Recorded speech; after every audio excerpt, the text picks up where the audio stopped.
নিয়মিত ভালোবাসার গল্প পেতে আমাদের আলম এক্সপ্রেস চ্যানেলটি সাবস্ক্রাইব করে পাশে থাকা বেল বাটন অন করে রাখুন।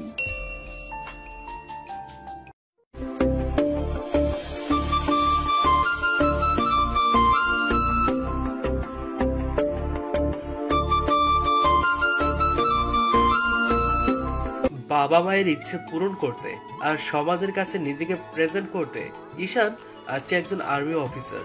আজকে স্বয়ং প্রধানমন্ত্রীও ওদের রাষ্ট্রীয়ভাবে সম্মান দিতে চলেছে। আর এর প্রধান কারণ হচ্ছে কিছুদিন আগে ঈশান আর ওর টিম দেশের একটা বড় গ্যাংকে ধরেছে, যাদের উদ্দেশ্য ছিল বাংলাদেশের ক্ষতি করা। পুলিশ যখন শত চেষ্টা করে গ্যাংটাকে বাগে আনতে পারছিল না, তখন ওরা আর্মির হাই কমান্ডোকে বিষয়টা জানালে উনি স্পেশাল ট্রেনিং প্রাপ্ত আর্মি অফিসার ঈশান আর টিমের সদস্যগুলোকে এই দায়িত্বটা দেয়। তো ওরা মাত্র 5টা দিনের মধ্যেই গ্যাংয়ের লিডার এবং দলবল শুদ্ধ ধরে সবার সামনে আনে। তখন প্রধানমন্ত্রী খুশি হয়ে একটা প্রেস কনফারেন্সের ঘোষণা দেন যে অফিসারগুলো গ্যাংটাকে সবার সামনে এনেছে তাদেরকে উনি রাষ্ট্রীয়ভাবে সম্মান দেবেন। তার জন্যই আজকে ঈশান আর ওর বন্ধু বান্ধব গুলো এসে প্রধানমন্ত্রী আসার অপেক্ষা করছে। বেশ কিছুক্ষণ ধরে ওরা দাঁড়িয়ে থাকার পর যখন প্রধানমন্ত্রী আসছিল না, তখন ওরা নিজেদের মধ্যে কথা বলছিল। ঈশান আর ওর ফ্রেন্ড আলামিন আর মেহেদির সাথে বেশ জমিয়ে গল্প করছিল, কিন্তু যখনই কমান্ডো ওদের সামনে আসছিল ওরা চুপচাপ হয়ে যাচ্ছিল, কারণ আর্মিতে কিছু নিয়ম কারণ বলে কথা আছে। তো ওদের কথা বলার এক পর্যায়ে মেহেদি বলে ওঠে, বন্ধু, আমরা দুজন তো রিলেশন করি, কিন্তু তুই রিলেশন করিস না কেন বলতো? হ্যাঁ সেটাই, তোকে কতবার কতগুলো মেয়ে দেখালাম, তোর তো কাউকে পছন্দ হয় না কেন বলতো? দেখ, তোরা যে কাউকে ধরে এনে প্রেম করতে বললেই তো আর প্রেম করা যায় না, তাই না? আর তাছাড়া তোরা যে মেয়েগুলোকে দেখিয়েছিস তাদের কাউকে আমার ভালো লাগেনি। তাহলে তুই কি কখনো প্রেম করবি না? করবো না কেন, অবশ্যই করব, কিন্তু যেদিন মনের মতো কোনো মেয়েকে পাবো সেদিনই করব। আর যদি সম্পর্ক গভীর হয় তখন অবশ্যই তাকে বিয়েও করব। এটা লাইফের ব্যাপারই, আর তাই যে কারোর সাথে রিলেশনে যাওয়া যায় না, তাই না? হ্যাঁ, তা ঠিক আছে, কিন্তু তোর কি ধরনের মেয়ে পছন্দ বলতো? বারবার তোকে এই প্রশ্নটা করেও তো আমরা কোনো উত্তর পাইনি। মেয়ে হবে এরকম, যাকে দেখলে একটা প্রেম প্রেম ভাব চলে আসবে ভিতরে। হরিণের মতো দুটো চোখ থাকবে, গোলাপি ঠোঁট, গাল গাল চেহারা, চোখ দুটোতে মায়া ভরা থাকবে, যার দিকে তাকালে হারিয়ে যাওয়া যাবে। কোমর অবধি চুল থাকবে, যেটাতে মুখ ডুবিয়ে দিয়ে আমি সারাটা দিন ওর চুলের ঘ্রাণ নিতে পারবো। মাইরালা ভাই, এটা কি মেয়ে নাকি অন্য কিছু? এরকম মেয়ে আছে বলে তো মনে হচ্ছে না। তোর জন্য এটা অর্ডার দিয়ে তৈরি করতে হবে। কথাটা বলেই আলামিন আর মেহেদি হাসতে শুরু করলো। তখন আমি একটা রাগী মন নিয়ে বললাম, খুব হাসি পাচ্ছে তাই না?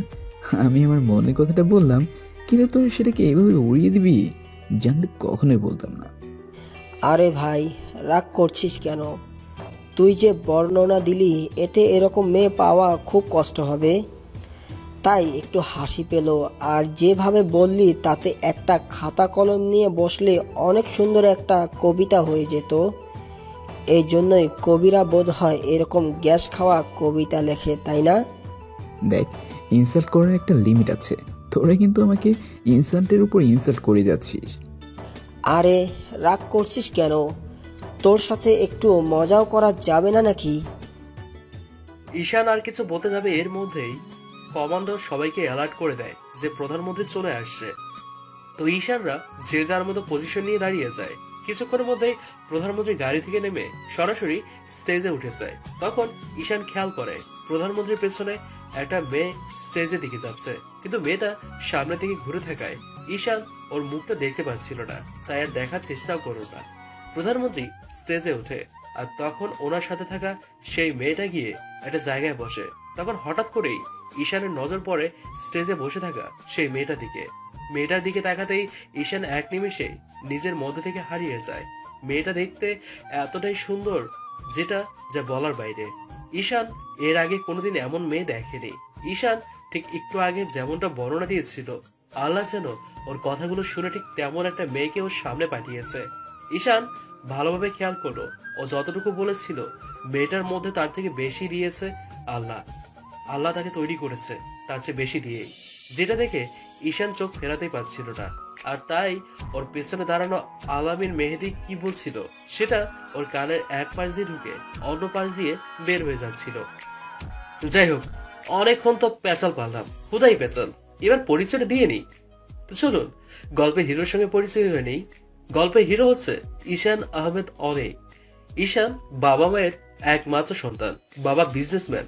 বাবা মায়ের স্বপ্ন পূরণ করতেই ঈশান সেনাবাহিনীতে দাঁড়ায়। তো সব দিক দিয়ে ফিট থাকায় ওকে সিলেক্ট করা হয়। আর 1 বছর হলো ও ট্রেনিং শেষ করে এখন একজন আর্মি অফিসার। ওর জীবনটা যেন সাফল্য দিয়েই ভরা। অন্যদিকে প্রধানমন্ত্রীর সাথে যে মেয়েটা আসছে সে হচ্ছে গল্পের নায়িকা, নাম হচ্ছে লামিয়া জান্নাত হিপু। লামিয়া প্রধানমন্ত্রীর একমাত্র সন্তান, দেখতে মারাত্মক সুন্দরী।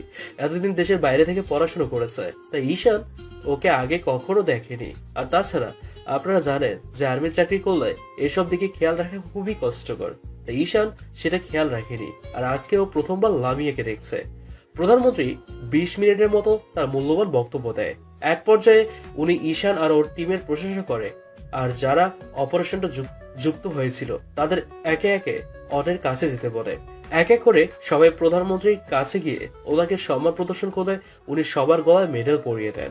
সর্বশেষে ঈশানকে ডাকা হলে ঈশান কোনো রেসপন্সই করছিল না। তখন আলামিন মেহেদি ওকে পাশ থেকে বলে ওঠে, ঈশান, কিরে যাচ্ছিস না কেন? কি হলো তোর? মন্ত্রী স্যার তোকে ডাকছে, যা। কিন্তু ঈশানের কোনো রেসপন্স ছিল না। এরপর আলামিন একটু নাড়িয়ে দিয়ে বলল, বন্ধু, কি হয়েছে তোর? দেখ, প্রধানমন্ত্রী তোকে ডাকছে আর তুই এইভাবে দাঁড়িয়ে আছিস। আলামিনের কথায় ঈশানের ঘোর কাটতেই ও তখন স্টেজের দিকে এগিয়ে যায়। এরপর প্রধানমন্ত্রীর সামনে গিয়ে ওনাকে সম্মান প্রদর্শন করতেই উনি ঈশানের গলায় মেডেল পরিয়ে দিয়ে ঈশানের সাথে কিছুক্ষণ কথা বলেই ওর সাথে হ্যান্ডশেক করে। ঈশান প্রধানমন্ত্রীর সাথে কথা বলে চলে আসার সময় একবার লামিয়ার দিকে তাকায়। লামিয়াও ঈশানের দিকে তাকায়। তখন ঈশান খেয়াল করে লামিয়ার চোখ দুটোতে এক অদ্ভুত মায়া আছে, যেটা বর্ণনা একটু আগেও দিয়েছিল, আর এখন সেটা দেখতে পাচ্ছে নিজ চোখে। ঈশান বেশ কিছুক্ষণ ওভাবে স্টেজে দাঁড়িয়ে থেকে লামিয়ার দিকে তাকিয়ে থাকে, আর লামিয়া ওর দিকে একটা অদ্ভুত দৃষ্টিতে তাকিয়ে আছে। ঈশান লামিয়াকে এমন ভাবে দেখছে মনে হচ্ছে যে ও কখনো মেয়ে দেখেনি। লামিয়ার বেশ অস্বস্তি ফিল হচ্ছিল, যার কারণে ও ঈশানকে বলে, এক্সকিউজ মি, কোনো সমস্যা? লামিয়ার কথায় ঈশানের ঘোট কাটতে ও তখন চোখগুলো নামিয়ে নিয়ে সেখান থেকে চলে আসে। আর লামিয়া ভাবে, কি অদ্ভুত ছেলে। ঈশান স্টেজ থেকে নেমে ওর জায়গায় গিয়ে দাঁড়ায়। প্রধানমন্ত্রী আরো কিছুক্ষণ বক্তব্য দিয়ে তারপর শেষ পর্যায়ে ঘোষণা দেয়, যারা অপারেশনের সাথে যুক্ত ছিল তাদের সবাইকে 1 মাসের ছুটি দেওয়া হচ্ছে। যেটা শুনে ঈশান সহ টিমের সবাই অনেক খুশি হয়। সব ফর্মালিটিস শেষে ওরা ওদের ক্যাম্পে ফিরে যায়। আজকে আর কোনো কাজ না থাকায় ওরা সবাই মিলে আড্ডা দিতে বসে যায়। সবাই বসতেই মেহেদি ঈশানকে জিজ্ঞেস করে, এই ঈশান, তোর কি হয়েছিল বলতো? প্রধানমন্ত্রী আসার পর আর ওনার মেয়ে স্টেজে ওঠার পর থেকে দেখলাম তুই ওর দিকে হা করে তাকিয়ে আছিস। আবার স্টেজে যাওয়ার পরে ওর দিকে কেমনে তাকিয়েছিলি? ব্যাপারটা কি বলতো? প্রেমে পড়ে গেলি না তো? মেহেদির কথা শুনে ঈশান কি বলবে বুঝে উঠতে পারছে না। তখন আলামিন ওকে একটু খোঁচা মেরে বলল, আরে হ্যাঁ হ্যাঁ, তাই হবে। তাছাড়া আমাদের ঈশান ওইভাবে কোনো মেয়ের দিকে তাকিয়ে থাকার ছেলে নাকি? আসলে মানে ঈশান প্রথম দেখাতে লামিয়ার প্রেমে পড়ে গেছে, আর মেয়েটার মাঝে যেন কেমন এক অদ্ভুত মায়া রয়েছে। আর সবচেয়ে বড় কথা, ঈশানের করা বর্ণনা অনুযায়ী যেন মেয়েটা তৈরি, তাই ঈশান প্রথম দেখাতে ওর প্রেমে পড়ে গেছে। তাই ঈশান আমতা আমতা করে বলছিল কথাগুলো। আসলে কি, আসলে তুমি আমাদের প্রধানমন্ত্রীর মেয়ের প্রেমে পড়ে গেছো, তাই তো?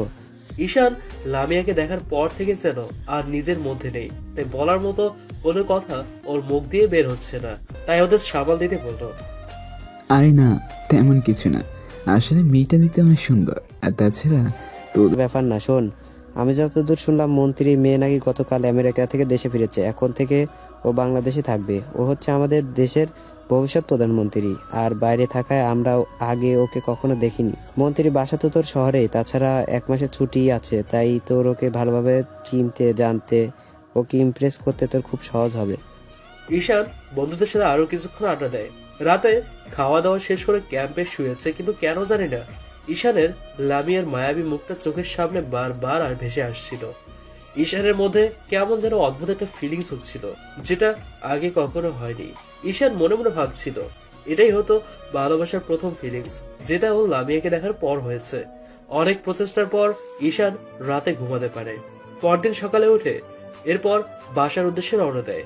দীর্ঘ 2 ঘন্টা জার্নি করার পর বাসায় এসে পৌঁছায়। কলিং বেল দিতেই আম্মু এসে দরজা খুলে দিলে ঈশান আম্মুকে সালাম করতে আম্মু ওকে উঠিয়ে তারপর জড়িয়ে ধরে। তখন ঈশান আম্মুকে জিজ্ঞেস করে, আম্মু কেমন আছো? আব্বু, তোমাকে ছাড়া কেমনে থাকি বলো তো? এখন আমার কলিজার টুকরাটা আমার কাছে চলে এসেছে, এখন আমি অনেক ভালো আছি। কথাটা বলেই এবার আম্মু ঈশানের মুখের 2 পাশে হাত দিয়ে ওকে ভালো করে দেখতে লাগলো। দেখা শেষ হতেই ঈশান কিছু বলতে যাবে, তার আগে আম্মু বলতে শুরু করলো, আব্বু, তুমি মনে হয় ঠিক মতো খাওয়া দাওয়া করো না, সেজন্য কেমন শুকিয়ে গেছো। কতবার করে তোমাকে বলেছি ঠিক মতো খাওয়া দাওয়া করবে, দেখেছো শরীরের কি হাল করে রেখেছো। আম্মুর কথায় ঈশান একটা হাসি দেয়। ঈশান যতবারই বাসায় এসছে ততবারই আম্মু ওই এক কথাই বলেছে। সব আম্মুগুলোই বোধহয় এমন হয়। বেশ কিছুক্ষণ ঈশান আম্মুর সাথে কথা বলার পর এক পর্যায়ে ওর আব্বুকে দেখতে না পেয়ে জিজ্ঞেস করলো, আম্মু, আব্বু কোথায়? আব্বু, তোমার আব্বু তো সব সময় অফিসের কাজে ব্যস্ত থাকে, তাই বাসায় থাকার মতো সময় কি তার আছে? আচ্ছা ঠিক আছে, তুমি আব্বুকে ফোন দাও আর বলো আমি বাসায় এসেছি। দেখো আব্বু এখনই বাসায় চলে আসবে। আম্মুর সাথে কথা বলা শেষ করে ঈশান নিজের রুমে চলে যায়। রুমে গিয়ে চারদিকটা খুব ভালো করে দেখে।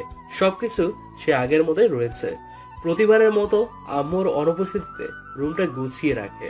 ঈশান বাসায় না থাকলে ওর আম্মু এভাবে সবকিছু গুছিয়ে রাখে। একটু রেস্ট নিয়ে তারপর ফ্রেশ হয়ে ঈশান ডাইনিং রুমে যায়। ওর আম্মুর সাথে কথা বলতে শুরু করে। এর মাঝে কলিং বেলটা বাজে। আম্মু উঠে যেতে গেলে ঈশান আম্মুকে বসিয়ে দিয়ে এরপর নিজে উঠে গিয়ে দরজাটা খুলে দেয়। দরজা খোলার সাথে সাথে আব্বু ঈশানকে দেখে কিছু বলার আগেই ওকে জড়িয়ে ধরে। তখন ঈশানও আব্বুকে জড়িয়ে ধরে বলে ওঠে, কেমন আছে আব্বু? আমার বাবাটা বাড়ি আসছে, আমি কি ভালো না থেকে পারি? তুমি যাও তো, ফ্রেশ হয়ে আসো। আমার ছেলেটা এখনো তোমার জন্য না খেয়ে বসে আছে। কি বলো তুমি? আমার বাবাটা সেই কখন আসছে আর তুমি ওকে না খাইয়ে রেখেছো? তুমি জানো না তোমার ছেলে তোমাকে ছাড়া কখনো খায় না? তোমরা খাবার টেবিলে যাও, আমি এক্ষুনি আসছি। আব্বু কথাগুলো বলে রুমে চলে গেল। ঈশান আম্মুর সাথে কথা বলতে বলতে খাবার টেবিলে এসে বসে। একটু পর আব্বু আসতেই ঈশান খাওয়া দাওয়া শুরু করে। এরপর আব্বু আম্মুর সাথে বেশ কিছুক্ষণ আড্ডা দিয়ে দুপুরের পর নিজের রুমে চলে আসলো। এরপর বিছানায় গায়ে লিয়ে দিতেই আবারও সে লামিয়ার কথাগুলো তার মনে পড়তে লাগলো। ঈশান এখন একটা ব্যাপারে কনফার্ম হয়ে গেছে কালকের পর থেকে, আর সেটা হলো ও লামিয়াকে একটু একটু করে নিজের মনে জায়গা দিয়ে দিচ্ছে। আর এই প্রথম কোনো মেয়ে ওর বুকের বাঁ পাশটা জায়গা করে নিয়েছে। এটাই হয়তো ভালোবাসার ফিলিংস, সেটা ঈশান কালকেই বুঝে গিয়েছিল। যাই হোক, অনেকক্ষণ লামিয়াকে নিয়ে ভাবার পর এসব চিন্তা করে কালকে থেকে লামিয়ার খোঁজ নেওয়া শুরু করবে। ওর কথা ভাবতে ভাবতেই ঈশান একটা সময় ঘুমিয়ে পড়ে। বিকালে ঘুম ভাঙতেই উঠে ফ্রেশ হয়ে এরপর কলেজ লাইফের কয়েকটা ফ্রেন্ডকে ফোন দেয়। তখন সবাই ব্যস্ত থাকায় কেউ ওর সাথে দেখা করতে আসেনি, শুধুমাত্র ওর ফ্রেন্ড সিয়াম ওর সাথে দেখা করতে আসে। সিয়াম ঈশানের বেস্ট ফ্রেন্ড ছিল, সেজন্য ও আসতে শুনে সিয়াম সব কাজকর্ম ফেলে ঈশানের সাথে দেখা করার জন্য ছুটতে আসে। ঈশান ওদের আড্ডা দেওয়ার জায়গায় গিয়ে সিয়ামের জন্য অপেক্ষা করতে থাকে। যেখানে ওরা আড্ডা দিত ঠিক সেই ব্রিজের উপর গিয়ে বসে আছে। একটু পর সিয়াম আসে। সিয়াম আসতেই ঈশান দাঁড়িয়ে, তখন সিয়াম দূর থেকে ঈশানকে দেখে দৌড়ে এসে জড়িয়ে ধরে। ঈশান কিছু বলতে যাবে তার আগেই সিয়াম বলতে শুরু করে দেয়, কলিজা কেমন আছিস? ভালো, তুই কেমন আছিস? আমার কলিজাকে দেখার পর আমি কি খারাপ থাকতে পারি বল? কতদিন পর তোকে দেখলাম। তারপর আমরা দুজনে গিয়ে নিজের রেলিং এর উপর বসে তার স্যামকে বেশ ভালোভাবেই দেখে বলে, দোস্ত তুই এত একদম হিরো হয়ে গেছিস। আরে না, তুই একটু বেশি বেশি বলছিস। আরে দোস্ত, হ্যাঁ সত্যি বলছি, তুমি আগের থেকে অনেক স্মার্ট আর হ্যান্ডসাম হয়ে গেছিস। যে কোনো মেয়ে তোকে প্রথম দেখাতেই প্রেমে পড়ে যাবে। আমি সিয়ামের কথা একটু মুচকি হাসি দিয়ে বললাম, হ্যাঁ সেই জন্যই তো একটা গার্লফ্রেন্ডও নেই। নেই কিন্তু হতে কতক্ষণ? আচ্ছা আমার কথা বাদ দে, তোর গার্লফ্রেন্ডের কি খবর বল। সিয়াম মেয়েদের বিষয়ে এক্সপার্ট। যে মেয়ের উপর একবার ওর নজর পড়ে, ও যদি বলে যে ওই মেয়ের সাথে প্রেম করবে, তাহলে সেটা সে করেই দেখাবে। এখন ওসব বাদ দিয়ে দিয়েছি, শুধু নীলার সাথে রিলেশনটা কন্টিনিউ আছে। আব্বু আম্মুর আমার রিলেশনটা বিষয়টা জেনে গিয়েছিল। তারপর আমি ওদের বোঝাইতে দুজনের বাসা থেকে আমাদের সম্পর্কটা মেনে নিয়েছে। ওরা বলেছে নীলার পড়াশোনা কমপ্লিট হলেই আমাদের বিয়েটা হবে। এটা তো অনেক ভালো একটা খবর। আমি সিয়ামের সাথে কথা বলছি আর ভাবছিলাম লামিয়ার বিষয়ে কি জানাবো কিনা। আবার ভাবছিলাম জানাবো। লামিয়ার বিষয়ে সব কিছু খবর যদি ওকে কেউ দিতে পারে সেটা হচ্ছে সিয়ামি। তাই আমি ভনিতা না করেই বলে ফেললাম, দোস্ত আমার একটা মেয়েকে অনেক ভালো লেগেছে। কি বলিস, আগে বলবি না তো? বল মেয়েটাকে কোথায় থাকে, ওর নাম ঠিকানা। কিচ্ছু জানি না, কিন্তু মেয়েটা আর কেউ নয়, আমাদের প্রধানমন্ত্রীর মেয়ে। কালকে ওর সাথে আমার দেখা, তাই ওর বিষয়ে তেমন কিছু জানিও না। তাই তোকে বললাম, শোন ওর সব ডিটেলস তুই আমাকে জোগাড় করে দিতে পারবি? এটা কোনো ব্যাপার না। ওকে দোস্ত, তুই টেনশন করিস না, কালকের মধ্যে সব ডিটেলস পেয়ে যাবি। ধন্যবাদ দোস্ত। ঈশান সিয়ামের সাথে আরো কিছুক্ষণ কথা বলে বাসায় চলে আসে। রাতে খাওয়া দাওয়া শেষে ঈশান ব্যালকনিতে দাঁড়িয়ে লামিয়ার কথাগুলোই ভাবছিল। বারবার ওর মায়াবী মুখটা ঈশানের চোখে ভাসছিল, আর নিমিষেই ওর মুখে একটা হাসি ফুটে উঠছিল। তাই ও নিজে নিজে বলছিল, এই মেয়েটার মধ্যে কি এমন আছে যার জন্য বারবার ওর কথাই আমার মনে পড়ছে। রাতে খাওয়া দাওয়া শেষ করে ঈশান ঘুমিয়ে পড়ে। পরদিন বিকেলের দিকে সিয়ামের ফোন রিসিভ করতেই সিয়াম বলে ওঠে, দোস্ত তোর কাজ হয়ে গেছে, তুই আয় চলে, আমি এক্ষুনি আসছি। সিয়ামের কথা মতো ঈশান ওদের আড্ডার জায়গায় যাওয়ার জন্য বেরোতে যাবে। তখনই ঈশানের মনে পড়ে ওর বাইকের কথা। কলেজ লাইফে আব্বু ওকে বাইকটা কিনে দিয়েছিল, কিন্তু এখন আর সেটা চালানোর সময় নেই, বিধায় সেটা বাসার নিচে গাড়ি রাখার জায়গায় পড়ে আছে। ঈশান বাইকের চাবিটা নিয়ে বাইকের কাছে আসতে দেখে বাইকটাতে অনেক ধুলো জমে আছে। এরপর একটু ভালোভাবে পরিষ্কার করে বেরিয়ে পড়ে। এসে দেখে সিয়াম আগে থেকেই বসে আছে। ঈশান ওর পাশে গিয়ে বসতেই সিয়াম বলতে শুরু করে, বন্ধু, আমাদের ভাবি তো দেখতে অনেক সুন্দর আর হেব্বি কিউট, তোর সাথে অনেক মানাবে। তাহলে আর বলছি কি, তোর বন্ধু তো আর এলি তেলি কাউকে ভালোবাসতে পারে না, তাই না? এখন বল কি জানতে পারলি? ভাবির নাম হচ্ছে লামিয়া জান্নাত হিমু। এতদিন দেশের বাইরে থেকে পড়ালেখা করে আসছে। আমাদের ভবিষ্যৎ প্রধানমন্ত্রী, সেজন্য ওর আব্বুর সাথে সব জায়গায় গিয়ে ওনার কাজটা বোঝার চেষ্টা করছে। লামিয়ার ফেভারিট কালার সবুজ, টেডি বিয়ার খুব পছন্দ, চকলেট, আইসক্রিম, গোলাপ ফুল এগুলো ফেভারিট। সিয়াম মোটামুটি লামিয়ার গোষ্ঠীতে যা ছিল সবকিছু জেনে এসেছে। সিয়াম আমাকে সব খুলে বলল। সব শেষে আমি বলি, আচ্ছা এখন কি করা যায় বলতো? আমার তো এসব বিষয়ে কোনো এক্সপিরিয়েন্সও নেই, তুই বল কি করবো? আগে ওর পিছনে কিছুদিন সময় দিতে হবে। ভাবি যেটা পছন্দ করে সেই সব কাজ করতে হবে। মোট কথা, আগে ওর নজরে পড়তে হবে, যেটাতে বুঝতে পারবে তুই ওকে পছন্দ করিস, ভালোবাসিস। আচ্ছা তাহলে কোথা থেকে শুরু করবো বল? কোথা থেকে আবার? প্রথমে ওর বাসা থেকে শুরু করতে হবে। আচ্ছা ঠিক আছে, কালকে থেকেই ওকে ফলো করব। কালকে কিরে জানিস না? অবশ্যই শীঘ্র, আজকেই চলো। কথাটা বলেই সিয়াম ঈশানের হাত থেকে বাইকের চাবিটা নিয়ে উঠে গিয়ে স্টার্ট দিলে ঈশান উঠে বসে। সিয়াম বাইক চালাচ্ছে আর ঈশানকে বোঝাচ্ছে ওকে কি করতে হবে। ওরা প্রধানমন্ত্রীর বাসার সামনে চলে আসতো, কিন্তু বাসার সামনে অনেক সিকিউরিটি গার্ড থাকাতে ওরা সেখানে দাঁড়াতে পারলো না। বাসার অন্য সাইডে যেতেই ঈশান খেয়াল করলো লামিয়া অর্থাৎ মন্ত্রীর মেয়ে ব্যালকনিতে দাঁড়িয়ে কফি খাচ্ছে। সিয়াম সেটা দেখে বাইক থামিয়ে দিল।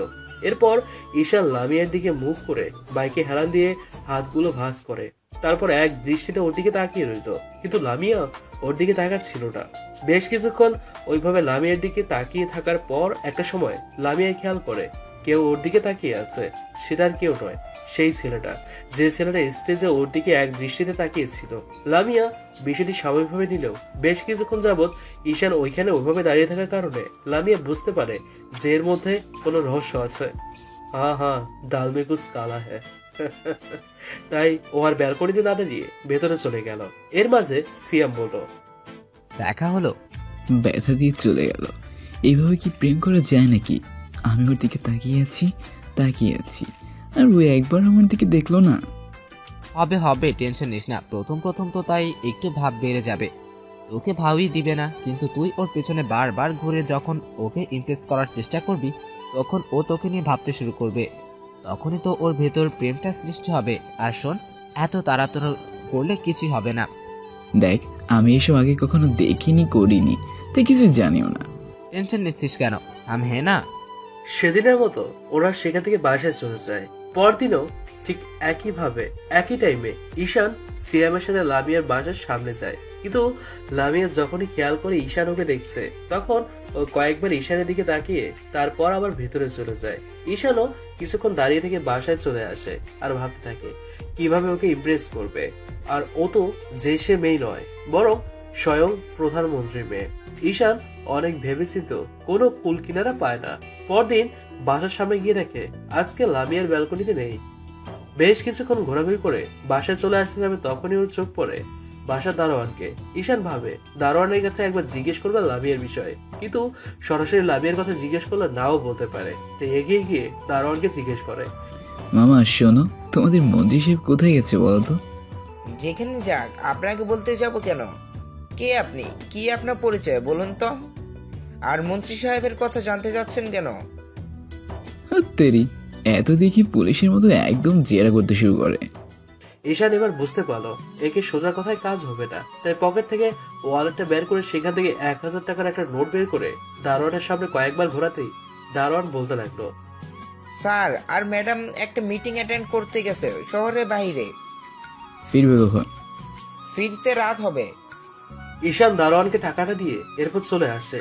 এভাবেই দেখতে দেখতে 3-4টা দিন কেটে যায়, কিন্তু ঈশান লামিয়াকে তেমন ভাবে দেখতেই পাচ্ছিল না। কারণ লামিয়ার আব্বু প্রধানমন্ত্রীর সাথে ব্যস্ততার কারণে বাইরে যাচ্ছিল আর বাসায় ফিরছিল রাতে। তাই ওর সাথে তেমন ভাবে ঈশানের দেখাই হচ্ছিল না, আর তাই ঈশানও ওর কাছাকাছি যেতে পারছিল না। গত 3 দিন যাবৎ ঈশান বারবার লামিয়ার বাসার সামনে এসেও ওকে দেখতে পাচ্ছিল না।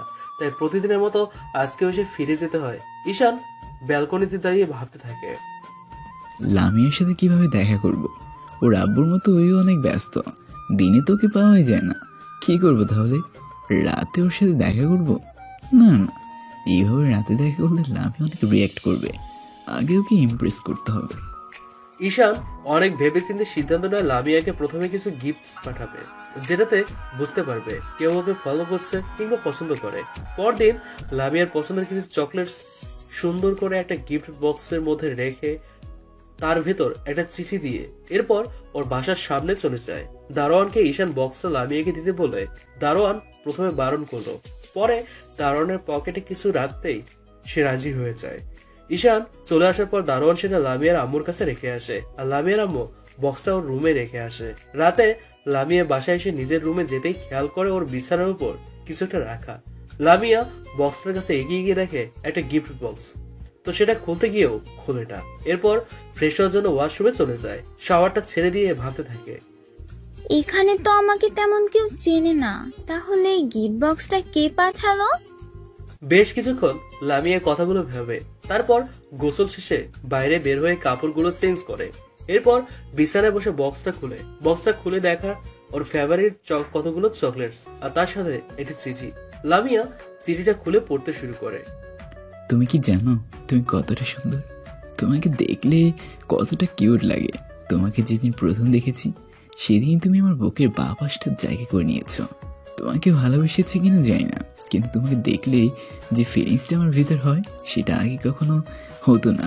যখন তুমি আমার সামনে থাকো তখন আমার হার্টবিটটা অনেক দ্রুত স্পাম করতে থাকে, যেন বারবার তোমার নামটাই বলতে থাকে। খুব শীঘ্রই আমাদের দেখা হবে। চিঠিতে এতটুকু কথাই লেখা ছিল, তাই লামিয়া এর আগা মাথা কিছুই বুঝতে পারলো না। রাতে খাওয়া দাওয়া শেষ করে এসে লামিয়া বিছানায় শুয়ে ভাবছিল, চিঠিটা কে দিতে পারে? ওই ছেলেটা, যে ছেলেটা 2 দিন বাসার সামনে এসে দাঁড়িয়েছিল আর আমাকে দেখছিল? না না, ঠিক ওই যে হবে তা তো নয়। কত ছেলেই তো দেশে আসার পরে আমার পিছনে ঘুরেছে, তাদের মধ্যে কেউ হবে হয়তো। লামিয়া এভাবে উল্টাপাল্টা ভাবছিল বিষয়টা নিয়ে, কিন্তু ভেবে কিছু না পেয়ে অবশেষে একটা সময় ঘুমিয়ে পড়ে। ঈশান পরপর 3-4টা দিন ওইভাবে লামিয়াকে কিছু না কিছু গিফট পাঠায়, কিন্তু গিফটগুলো লামিয়া রেখে দেয়। আর প্রতিবারের মতো গিফটের সাথে একটা চিঠি থাকে। আজকের চিঠিটা এমন ছিল, লামিয়া, নীল কালারটা আমার খুব পছন্দের। তুমি কি কালকে একটা নীল শাড়ি পরতে পারবে? প্লিজ পরো। আমি দেখতে চাই আমার রাজকুমারীকে নীল শাড়িতে কেমন লাগে। লামিয়া তখন ভাবে, অদ্ভুত, কে লোকটা? কাউকে তো তেমন চোখে পড়তেছে না। আর আম্মু তো বললো গিফটগুলো নাকি দারোয়ান আমাকে দেওয়ার জন্য দিয়ে যায়, তাহলে হয়তো হয়তো দারোয়ান আঙ্কেলের কাছ থেকে কিছু জানতে পারবো। কথাগুলো ভেবে লামিয়া বাসার বাইরে আসে। দারোয়ানের কাছে আসতে দারোয়ান এসে তখন তারা উঠে দাঁড়িয়ে লামিয়াকে সালাম দেয়। আসসালামু আলাইকুম ম্যাডাম। আসসালামু আলাইকুম। আচ্ছা আঙ্কেল, তোমাকে রোজ এই গিফটগুলো কে দেয় বলো তো? ম্যাডাম, গিফটগুলো একটা ছেলে এসে দিয়ে যায়। তোমাকে কেউ কিছু দিলে তুমি সেটা নিবে কেন বলো তো?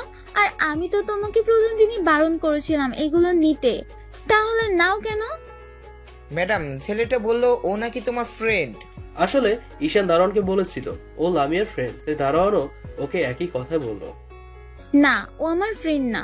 শোনো, তোমাকে এরপর যদি ও কিছু দেয় তুমি কিন্তু নিবে না, তাহলে আমি খুব রাগ করব। আর ওকে বলবে আমি ওকে আমার সাথে দেখা করতে বলেছি, কেমন? আচ্ছা ম্যাডাম। লামিয়া কতগুলো কথা বলে রুমে চলে যায়। লামিয়ার এই কথাগুলো বলার কারণ হচ্ছে লামিয়া দেখতে চাচ্ছিল কে ওকে এই জিনিসগুলো দিচ্ছে। তাছাড়া প্রথম দিন থেকেই লামিয়া বিষয়টা খেয়াল করছিল যে জিনিসগুলোর উপর ফেভারিট সেই জিনিসগুলোই ছেলেটা ওকে দিচ্ছে। ওই ভাই এত কিছু জানলো কি করে? লামিয়া নিজের রুমে গিয়ে ভাবতে শুরু করে, ছেলেটা কে হতে পারে? ওকে কখনো দেখেছি? মনে হচ্ছে না দেখেছি। প্রতিদিনের মতো ঈশান পরদিনও লামিয়াকে গিফট দেওয়ার জন্য আসলে দারোয়ান সেটা না নিয়ে ওকে ফিরিয়ে দেয় আর বলে ওঠে, শোনো ম্যাডাম, তোমার কাছ থেকে কিছু নিতে বারণ করেছে। কম পড়লো নাকি? কথাটা বলেই আমি দারোয়ানকে 5,000 টাকা বের করে দিলাম। তখন দারোয়ান বলল, শোনো, এই টাকাটা নিয়ে আমি এগুলো নিতে পারবো না। ম্যাডাম জানতে পারলে খুব রাগারাগি করবে। তোমাকে ম্যাডাম দেখা করতে বলেছে, আর তুমি এগুলো আমার কাছে দিতে আসবে না। ম্যাডাম জানতে পারলে আমার চাকরিটাই থাকবে না। ঈশান বাসায় চলে আসে আর ভাবতে থাকে সত্যিই কি লামিয়া ওকে দেখা করতে বলেছে? যদি দেখা করে তাহলে কি রিজেক্ট করে দেবে? রিজেক্ট করবে আর কোথায় বা ওর সাথে দেখা করবে? ও তো তেমন বাসা থেকে তেমন বের হয় না। যখন বের হয় ওরা আব্বুর সাথে কোনো না কোনো কাজের জন্যই বের হয়। ঈশান অনেক ভেবেচিন্তে ডিসিশন নেয় রাতে লামিয়ার সাথে দেখা করতে যাবে। সেদিন রাতে ঈশান বাসা থেকে বের হয়। এরপর মার্কেট থেকে লামিয়ার পছন্দের কিছু কালো গোলাপ নিয়ে এরপর বাসার সামনে চলে যায়। রাত 12টার দিকে বাসার পিছনের দিকে দেয়াল টপকে ঈশান পাইপ বেয়ে লামিয়ার রুমের ব্যালকনি দিয়ে রুমে প্রবেশ করে। গিয়ে দেখে লামিয়া ঘুমিয়ে পড়েছে। হাই রে, এত তাড়াতাড়ি ঘুমিয়ে পড়েছে। নিজেই তো দেখা করতে আসতে বললো, আর এখন নিজেই ঘুমাচ্ছে। ঈশান গিয়ে ফ্লোরে বসে। এরপর লামিয়ার বিছানার সাথে থুতনিটা রেখে ওর মুখের দিকে এক দৃষ্টিতে তাকিয়ে থাকে। কি অদ্ভুত মায়া ও চেহারাতে আছে, যেটা দেখে ঈশান বারবার নিজেকে হারিয়ে ফেলতে পারে। আজকে ঈশান প্রথম লামিয়াকে এত কাছ থেকে দেখছে। লামিয়া বালিশের উপর হাত পা ছুরি দিয়ে ঘুমাচ্ছিল, যেটাতে দেখতে ওকে একদম বাচ্চাদের মতো লাগছিল। তাই ঈশান ওর নাকটা টেনে দিয়ে বলে, হ্যাঁ দুষ্টু মেয়ে, কবে আমার হবে বলো তো? আর কবেই বা আমাকে জড়িয়ে ধরে বলবে, ঈশান আমি তোমাকে ভালোবাসি? তুমি কি জানো তোমাকে এইভাবে দেখতে কতটা কিউট লাগছে? আমি তো নিজের উপর থেকে নিজে কন্ট্রোল হারিয়ে ফেলছি। ইচ্ছে করছে তোমাকে একটু আদর করে দিই। ঈশান বেশ কিছুক্ষণ ধরে লামিয়ার দিকে এক দৃষ্টিতে তাকিয়ে রইল আর ওর সাথে কথা বলতে লাগলো। কিন্তু লামিয়া ঘুমাচ্ছিল বলে রেসপন্স করছিল না, আর জেগে থাকলে হয়তো ঈশানকে সেই সুযোগটাই দিত না। যাই হোক, দীর্ঘ 1 ঘন্টা ঈশান লামিয়ার পাশে বসে থেকে ওর সাথে কথা বলল। লামিয়া তখন একটু নড়ে চড়ে উঠতেই ঈশান লুকিয়ে পড়ল। এরপর লামিয়া অন্যদিকে ঘুরে শুলো। তখন ঈশান ওর মাথার পাশে গোলাপগুলো রেখে এরপর চলে যাবে। তখন ভাবলো একটা চিঠি লিখে যাবে। একটা কাগজে কিছু লিখে দিয়ে তারপর লামিয়ার কাছে গিয়ে ওর কপালে ছোট্ট করে একটা চুমু দিয়ে বাসা থেকে বের হয়ে গেল। পরদিন সকালে লামিয়ার ঘুম ভাঙতেই খেয়াল করলো ওর সামনে কিছু কালো গোলাপ রাখা। সেটা দেখেই লামিয়ার মুখে একটা হাসি ফুটে ওঠে। তখন লামিয়া উঠে বসে গোলাপ হাতে নিয়ে ঘ্রাণ নেয়, আর তখনই গোলাপের মধ্যে থেকে একটা চিঠি পড়ে। চিঠিটা হাতে নিয়ে পড়তে শুরু করে, আজকে তোমাকে অনেক সুন্দর লাগছে। এই তোমাকে না আমি নীল শাড়ি পরতে বলেছিলাম, তাহলে পরনি কেন? কালকে কিন্তু নীল শাড়ি পরবে, না হলে কিন্তু আমি খুব রাগ করবো। লামিয়া চিঠিগুলো পড়ার পরে বারবার কনফিউজ হচ্ছিল, কিন্তু বুঝতে পারছিল না ওকে কে এই জিনিসগুলো দিচ্ছে। দারোয়ানকে জিজ্ঞাসা করলে বলে আমার ফ্রেন্ড, কিন্তু আমি যখন বাসায় থাকি তখন এই জিনিসগুলো কেউ দিতে আসে না। দারোয়ান আঙ্কেলকে তো ওগুলো নিতে বারণ করেছিলাম, তাহলে এগুলো এখানে আসলো কি করে? কথাগুলো ভেবে লামিয়া ওর আম্মুর কাছে গিয়ে জিজ্ঞেস করে ওই জিনিসগুলো ওর রুমে কে রেখেছে। আম্মু বলে উনি এই বিষয়ে কিছুই জানে না। লামিয়া আবার দারোয়ানের কাছে গেলে দারোয়ান সেই একই কথা বলে। ও রুমে এসে ভাবতে শুরু করে। লামিয়া সারাটা দিন আর অন্য কোনো কাজে মন দিতে পারে না, শুধু ঈশানের কথাগুলো ভাবে। কিন্তু প্রথম প্রথম দুদিনের বাসার সামনে দাঁড়ালে ওকে দেখে চলে যেতে বলে। এখন আর ওর বাসার সামনে যায় না, সময়ে অসময়ে ওকে এভাবে সারপ্রাইজ করে। যাই হোক, সেদিন রাতেও ঈশান লামিয়ার কাছে যায়, তারপর ওর সাথে দীর্ঘ 1 ঘন্টা গল্প করে। লামিয়ার ধারণার বাইরে যে আজকে ঈশান ওর কাছে আসবে। ঈশান লামিয়ার সামনে বসতে দেখতে পায় ও আজকে সত্যিই নীল শাড়িটা পরেছে, যেটাতে দেখতে ওকে কোনো নীল পরীর থেকে কম লাগছে না। তাই ঈশান লামিয়ার গালগুলো টেনে দিয়ে বলে, তোমাকে দেখতে একদম কিউট লাগছে, একদম গোদমুদো রাজকুমারীটা। ইচ্ছে করছে একটু আদর করে দিই, কিন্তু না, আমি তোমার সম্মতি ছাড়া কিছু করব না, শুধু তোমার কপালে একটা ভালোবাসা পরশ এঁকে দিব। ঈশান আসার সময় ওর বিছানার পাশে কিছু সাদা গোলাপ আর একটা চিঠি লিখে রেখে আসে। পরদিন সকালে লামিয়ার ঘুম ভাঙতেই ও গোলাপগুলো হাতে নেয়। গোলাপের মধ্যে একটা চিঠি দেখতে পায়, সেটা হাতে নিয়ে পড়তে শুরু করে। ধন্যবাদ রাজকুমারী, আমার কথাটা রাখার জন্য। আজকে তোমাকে অনেক সুন্দর লাগছে নীল শাড়িতে। লামিয়া এবার নিজের দিকে তাকিয়ে দেখে ও সত্যি একটা নীল শাড়ি পরেছে। ওর মনে ছিল না যে ছেলেটা অর্থাৎ ঈশান ওকে 2 দিন আগে নীল শাড়ি পরতে বলেছিল। সেটা ভেবে লামিয়া একটা হাসি দিয়ে তারপর বিছানা ছেড়ে উঠে যায়। এভাবে 3টা দিন ঈশান লামিয়ার কাছে ওকে দেখতে যায়। তৃতীয় দিন লামিয়ার ঘুম থেকে উঠে ফুলগুলো আর চিঠিটা দেখে ভাবতে শুরু করে, ছেলেটা আমার বাসায় আসে আর ও কে সেটা আমি এখনো জানতে পারলাম না। আজকে আমাকে জানতেই হবে ও কে, ওর উদ্দেশ্য কি। ওকে আমাকে সত্যি ভালোবাসে নাকি আমার সাথে টাইম পাস করার জন্য এমনটা করতেছে। সারাটা দিন ঈশানের কথা ভেবে কাটিয়ে দেয়। রাতে ঈশান ভাবে আজকে লামিয়ার কাছে যাবে কিনা। কেন জানি মনে হচ্ছিল আজকে লামিয়ার কাছে ও ধরা পড়ে যাবে। রাত 12টার দিকে ঈশান লামিয়ার বাসায় চলে যায়। এরপর ব্যালকনি দিয়ে লামিয়ার রুমে প্রবেশ করে। ঈশান ব্যালকনিতে নামার সাথে সাথেই একটা শব্দ হয়। তখন লামিয়া বুঝতে পারে ছেলেটা অর্থাৎ ঈশান এসছে। কে ওর কাছে আসে সেটা দেখার জন্য লামিয়া জেগেছিল, তাই শব্দটা পাওয়ার সাথে সাথেই লামিয়া এবার চোখগুলো বন্ধ করে নেয়।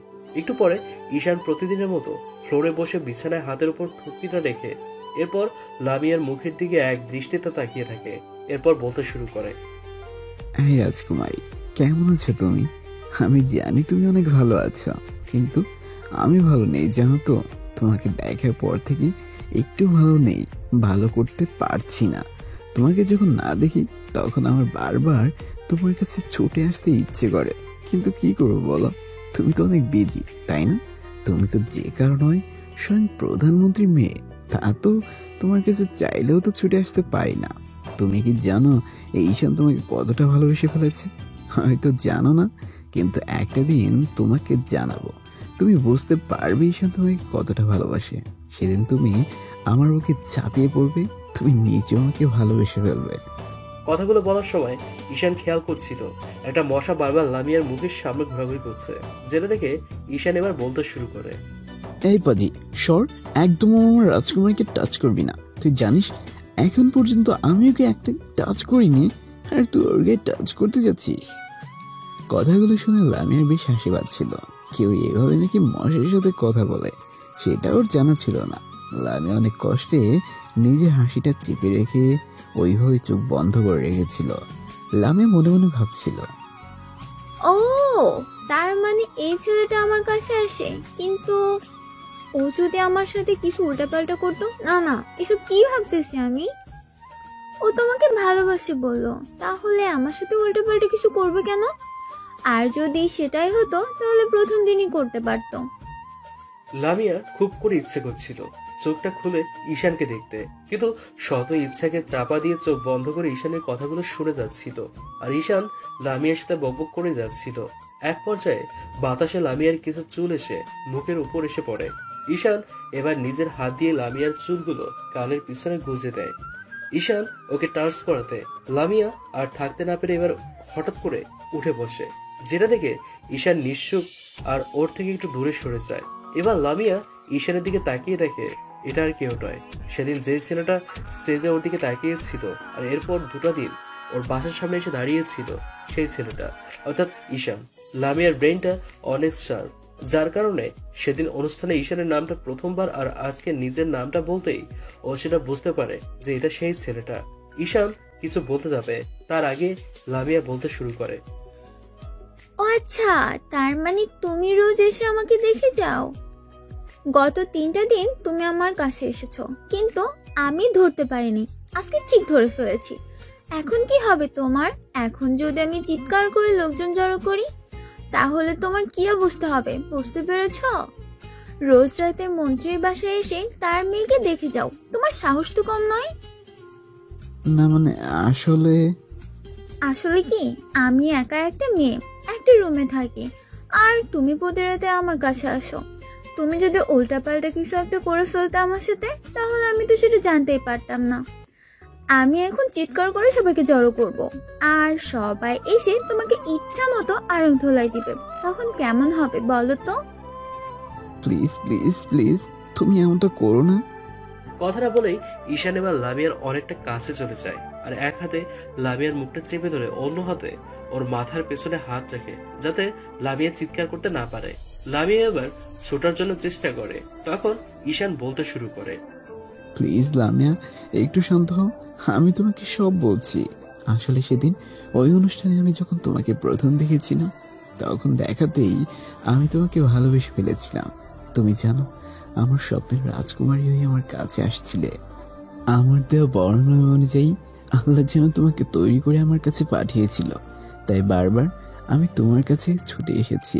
কিন্তু যখন তোমার সামনে এসেছি, তখন তুমি আমাকে ইগনোর করে গেছো। তাই আমি ভেবেছিলাম প্রথমে তোমাকে ইমপ্রেস করার চেষ্টা করব, কিন্তু তুমি তো তেমন মেয়ে না, আর তুমি তো আমাকে তোমার সাথে দেখা করতে বললে। তাই আমি গত 3টা দিন তোমার বাসায় এসে তোমার সাথে দেখা করেছি, কিন্তু সেটা তোমার ঘুমানোর পরে। তোমাকে ভালোবাসি বলেই তোমার কাছে আসি।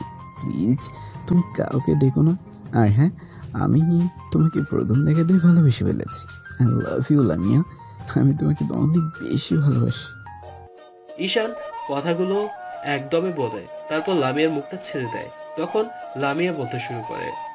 দূরে যাও, আমার থেকে দূরে যাও, একদম আমার কাছে আসবে না। ওকে ওকে, যাচ্ছি। কথাটা বলেই ঈশান দূর থেকে ওর একটু দূরে সরে যায়, আর লামিয়া বলতে শুরু করে।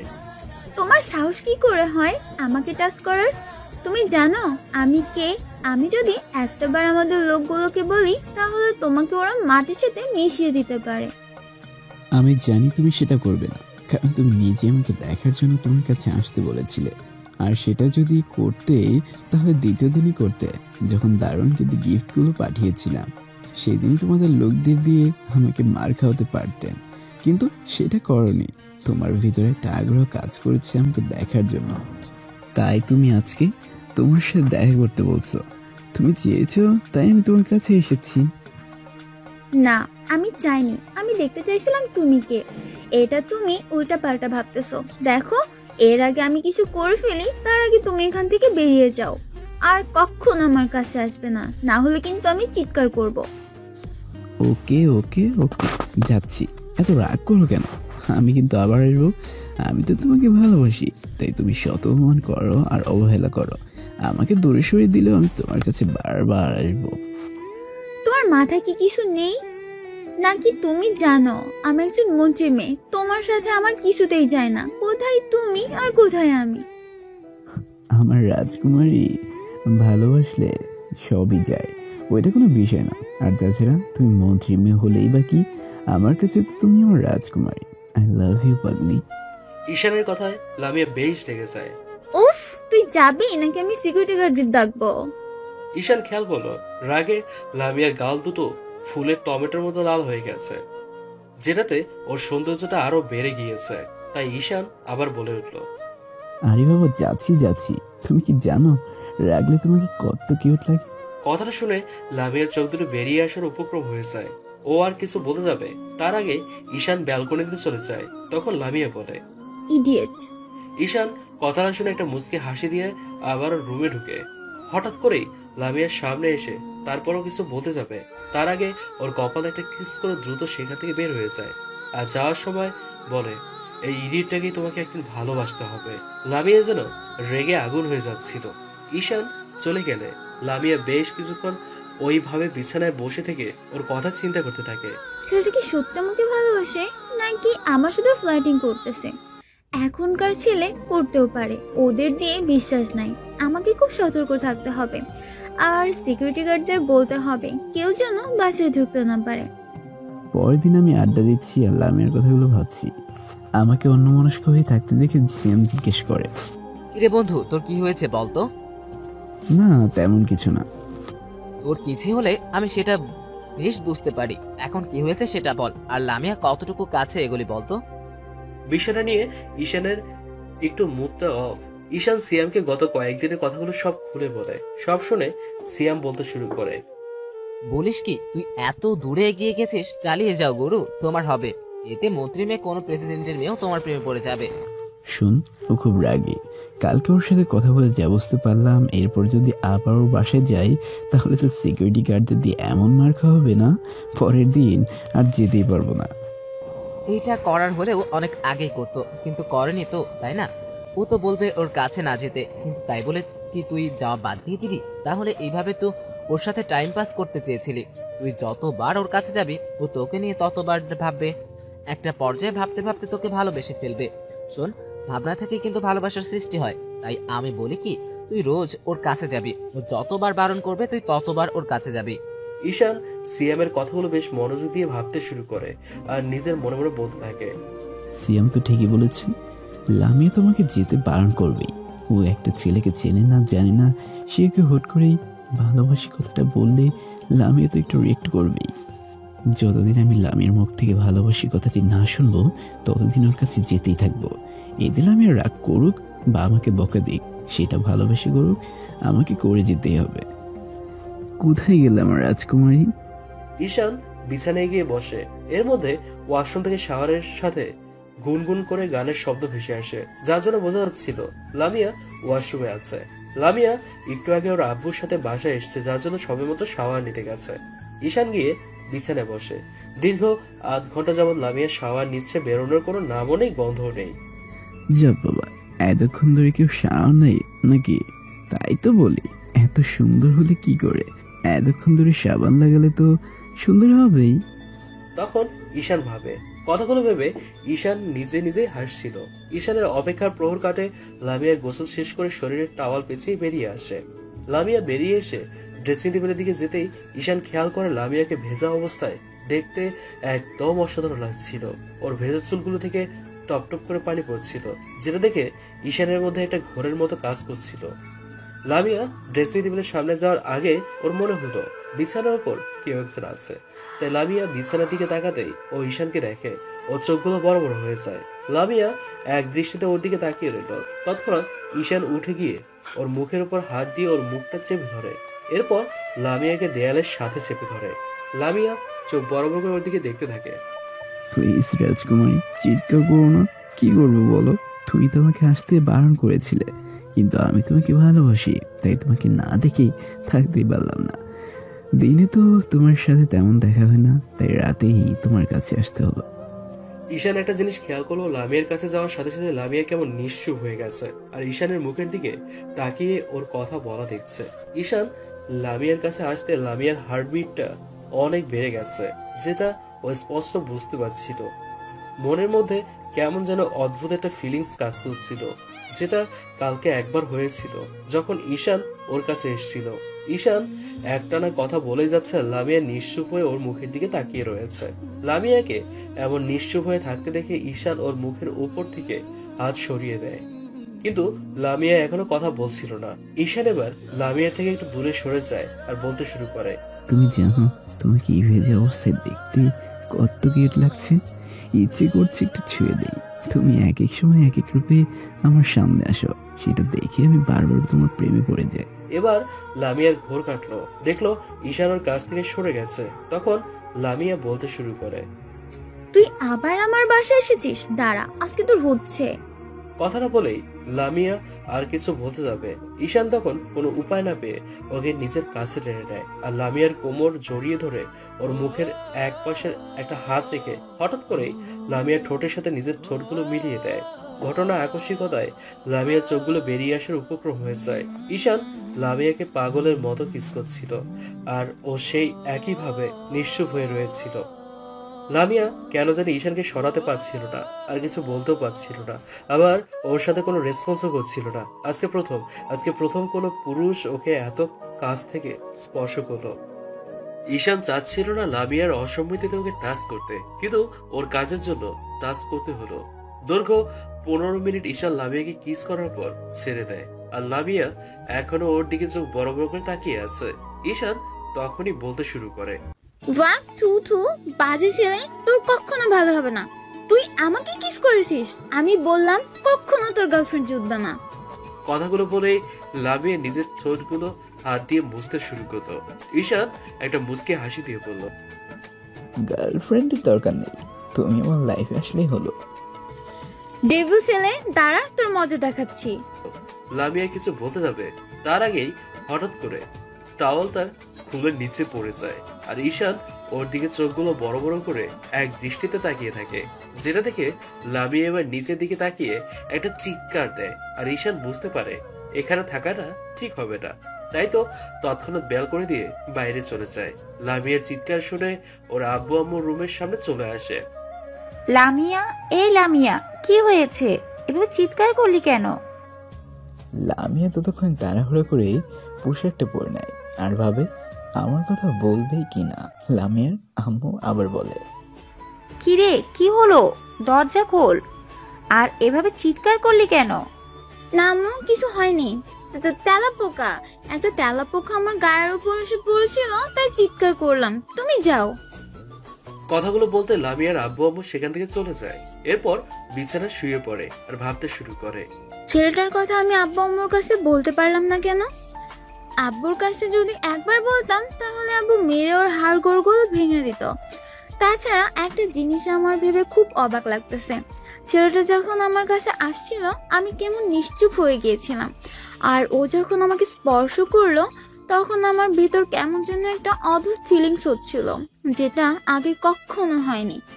তাহলে কি এটাই আমার ভালোবাসার প্রথম অনুভূতি, যেটা আমার আগে কখনো হয়নি? এই নিয়ে দুবার হলো। ও কাছে আসতেই হার্টবিটটা আরো বেড়ে গিয়েছিল, মনে হচ্ছিল হাতটা খুলে হাতে চলে আসবে। লামিয়া কথাগুলো ভাবে আর বারবার ওর মুখে একটা হাসি ফুটে উঠছিল, আবার পরক্ষণেই ভাবে, না, ওর তো অন্য কোনো উদ্দেশ্যও থাকতে পারে। আব্বুর এত ক্ষমতা আর টাকা পয়সার জন্যও তো আমার সাথে প্রেমের অভিনয় করতে পারে, সেটাই বা বুঝবো কি করে? কথাগুলো ভাবতে ভাবতে লামিয়া একটা সময় ঘুমিয়ে পড়ে। অন্যদিকে ঈশান বাসায় এসে বিছানায় শুয়ে ভাবতে থাকে, আমি এটা কি দেখলাম? এত সুন্দর জিনিস আমি কখনো দেখিনি। ঈশান সেদিন রাতে আর ঘুমাতে পারে না। সারা রাত লামিয়ার কথা ভেবেই কেটে যায়। 15টা দিন এভাবেই কেটে গেছে।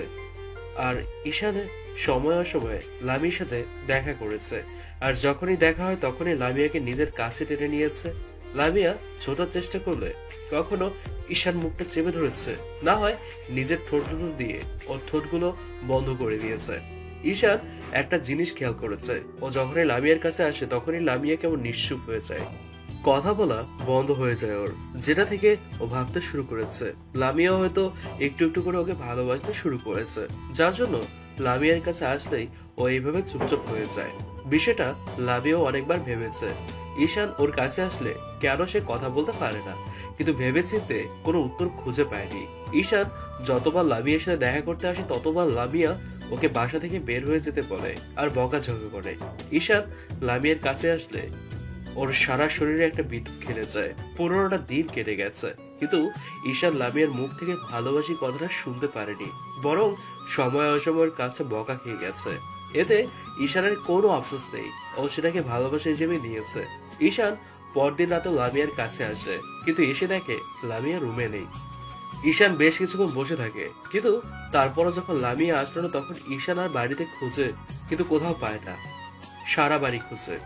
ঈশান লামিয়ার জন্য অপেক্ষা করে বাসায় চলে যায়, আর তারপর দিন দুপুরে ওর বাসার সামনে আসে, কিন্তু আজকেও লামিয়াকে দেখতে পায় না। তখন ঈশান সিয়ামকে ফোন করে লামিয়ার খোঁজ খবর নিতে বলে।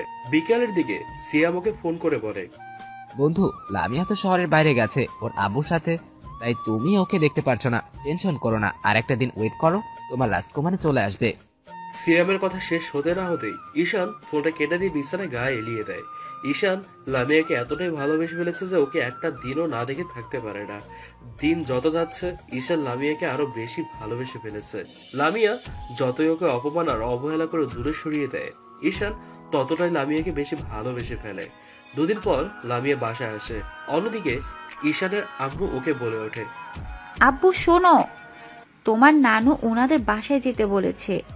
ঈশান ভাবে নানুর বাসায় গেলে হয়তো 2-3 দিনের মধ্যে ফিরতে পারবে না। আর গত 2 দিন ধরে ও লামিয়াকে দেখেনি, তাই ওর ভেতরে কেমন একটা অস্থিরতা কাজ করছে। ঈশানের মনে হচ্ছিল লামিয়াকে একটা নজর না দেখলে দম বন্ধ হয়ে আসছে তার। তাই ঈশান আম্মুকে বলল, আম্মু একটা দিন পরে যাই। আব্বু এটা কেমন কথা? তোমার নানু বৃদ্ধ মানুষ, উনি তোমাকে দেখতে চেয়েছে। আর তাছাড়া তুমি তো সচরাচর বাসায় আসো না, যে কোনো সময় তোমার ক্যাম্পে ফিরে যেতে হতে পারে। তাই তুমি আজকেই যাবে আর এক্ষুনি বের হবে। ঈশান আম্মুর কথা ফেলতে পারে না, আর কখনো আম্মুর মুখের উপর কথা বলেনি। তাই ঈশান রেডি হয়ে বেরিয়ে পড়ে নানুর বাসার উদ্দেশ্যে।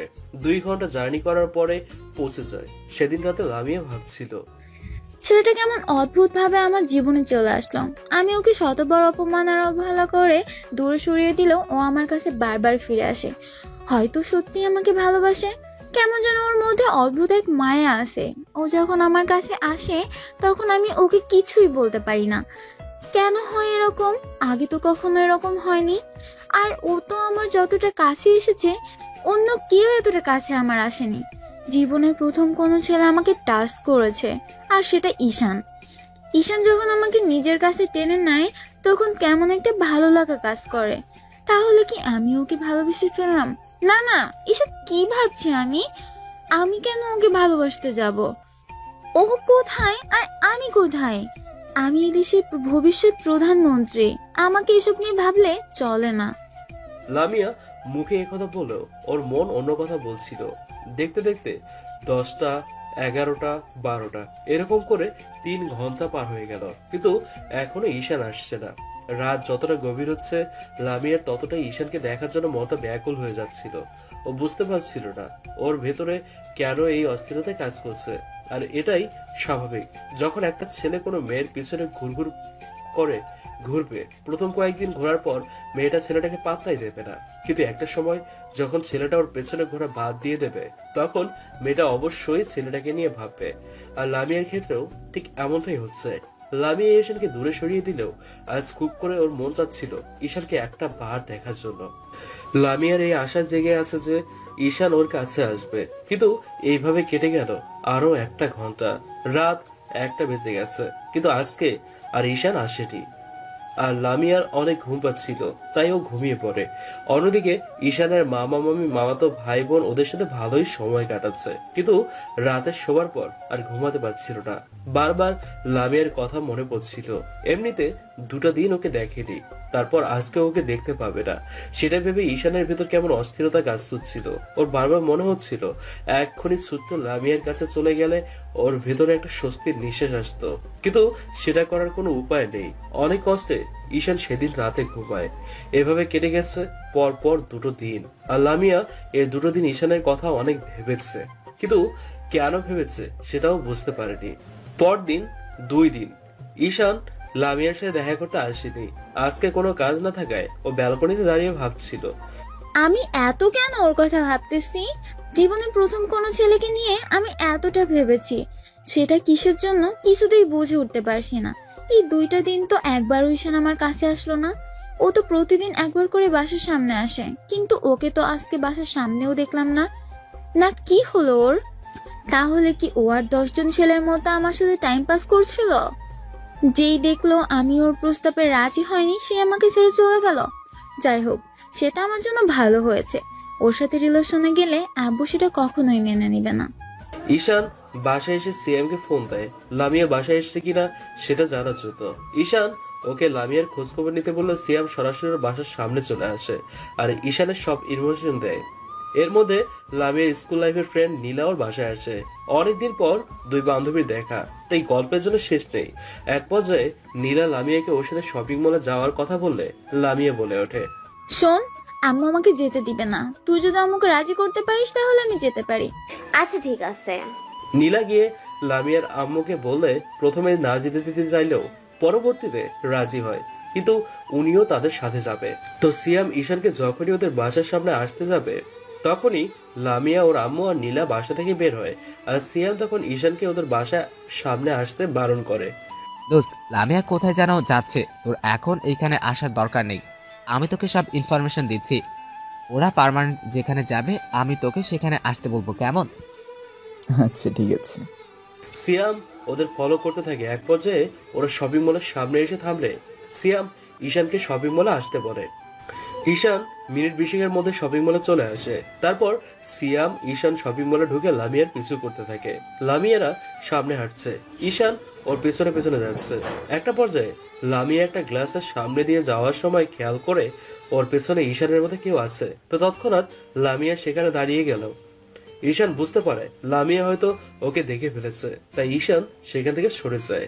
আর লামিয়া পেছন ঘুরে দেখে কেউ নেই। ঈশানকে দেখলাম মনে হলো, ও এখানে আবার আসবে কোথা থেকে?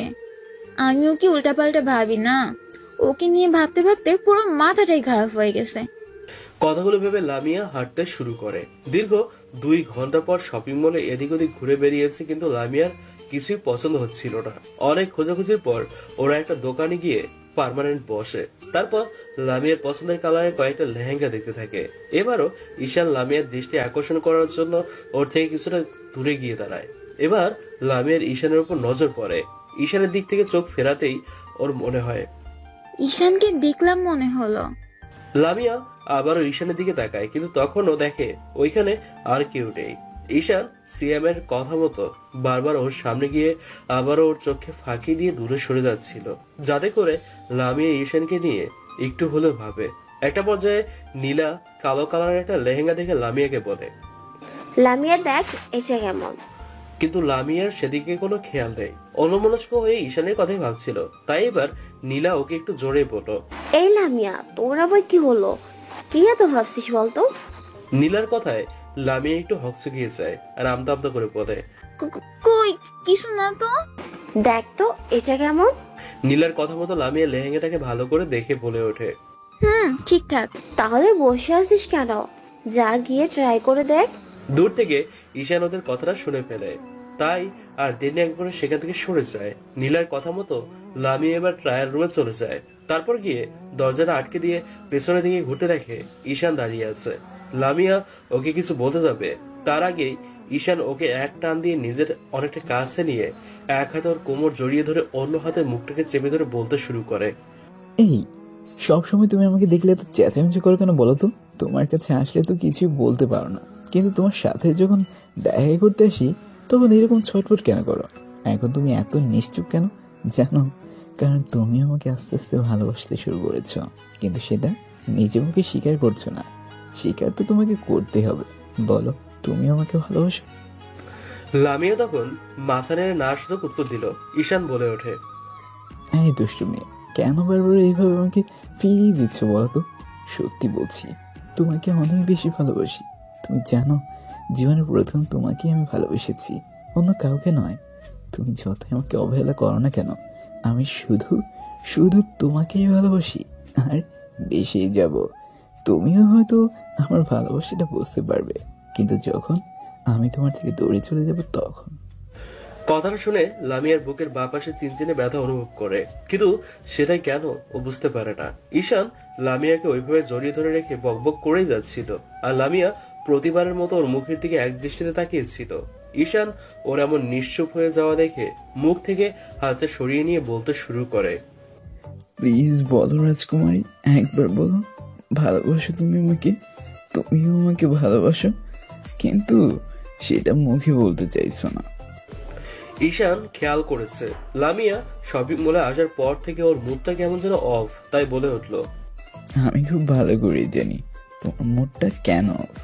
এই 2টা দিন আমাকে দেখতে পাওনি, সেই জন্য তোমার মুড অফ। কিন্তু লামিয়া এটা বুঝতে পারছিল না ঈশানকে দেখার জন্য ওর মনটা ব্যাকুল ছিল কেন। ঈশানের জন্য যে ওর মনটা খারাপ সেটা ওকে কে বোঝাবে? প্লিজ বলো ভালোবাসো।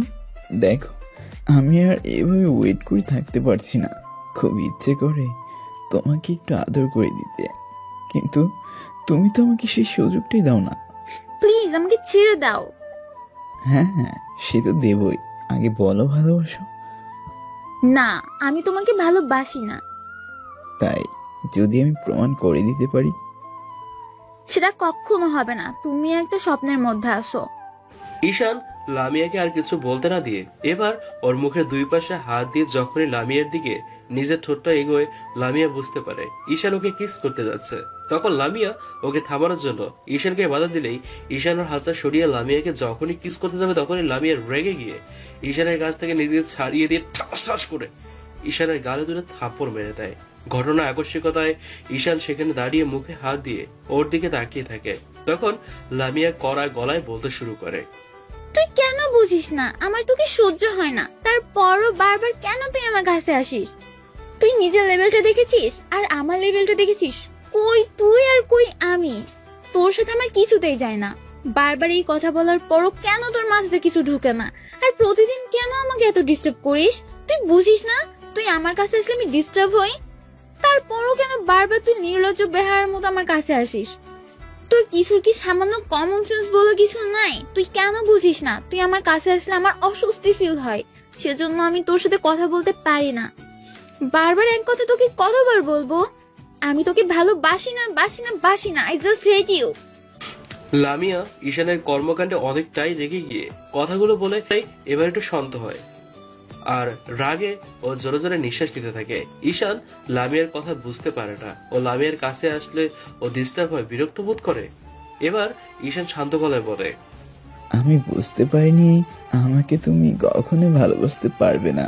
আমি মনে করেছিলাম আমি যদি তোমাকে ভালোবেসে তোমার কাছে আসার চেষ্টা করি, তোমাকে নিজের ভালোবাসাটা বোঝানোর চেষ্টা করি, তাহলে তুমি আমাকে একটা সময় ভালোবাসবে। কিন্তু আমার জানা ছিল না মন্ত্রীর মেয়েরা কখনো ভালোবাসতে পারে না, ওদের মন বলতে কিছু হয় না। ভুল করেছি আমি তোমাকেও ভালোবেসে, ভুল সময় আমি ভুল মানুষকে ভালোবেসে ফেলেছি। আমার বোঝা উচিত ছিল তুমি একজন মন্ত্রীর মেয়ে, বিদেশ থেকে লেখাপড়া করে আসছো, তোমার স্ট্যাটাসটা আর আমার স্ট্যাটাসটা কখনোই মেলে না। অন্যায় করেছি আমি তোমাকে ভালোবেসে, সেটা আজকে তুমি আমাকে বুঝিয়ে দিয়েছ। তোমাকে এতদিন ভালোবেসে ডিস্টার্ব করার জন্য আমি সরি, আর কখনো আমি তোমার সামনে আসবো না। তুমি যেহেতু চাও না আমি তোমাকে ভালোবাসি, তোমার কাছে আসি, তাই আমি আর তোমার কাছে আসবো না, দূর থেকে তোমাকে ভালোবেসে যাব।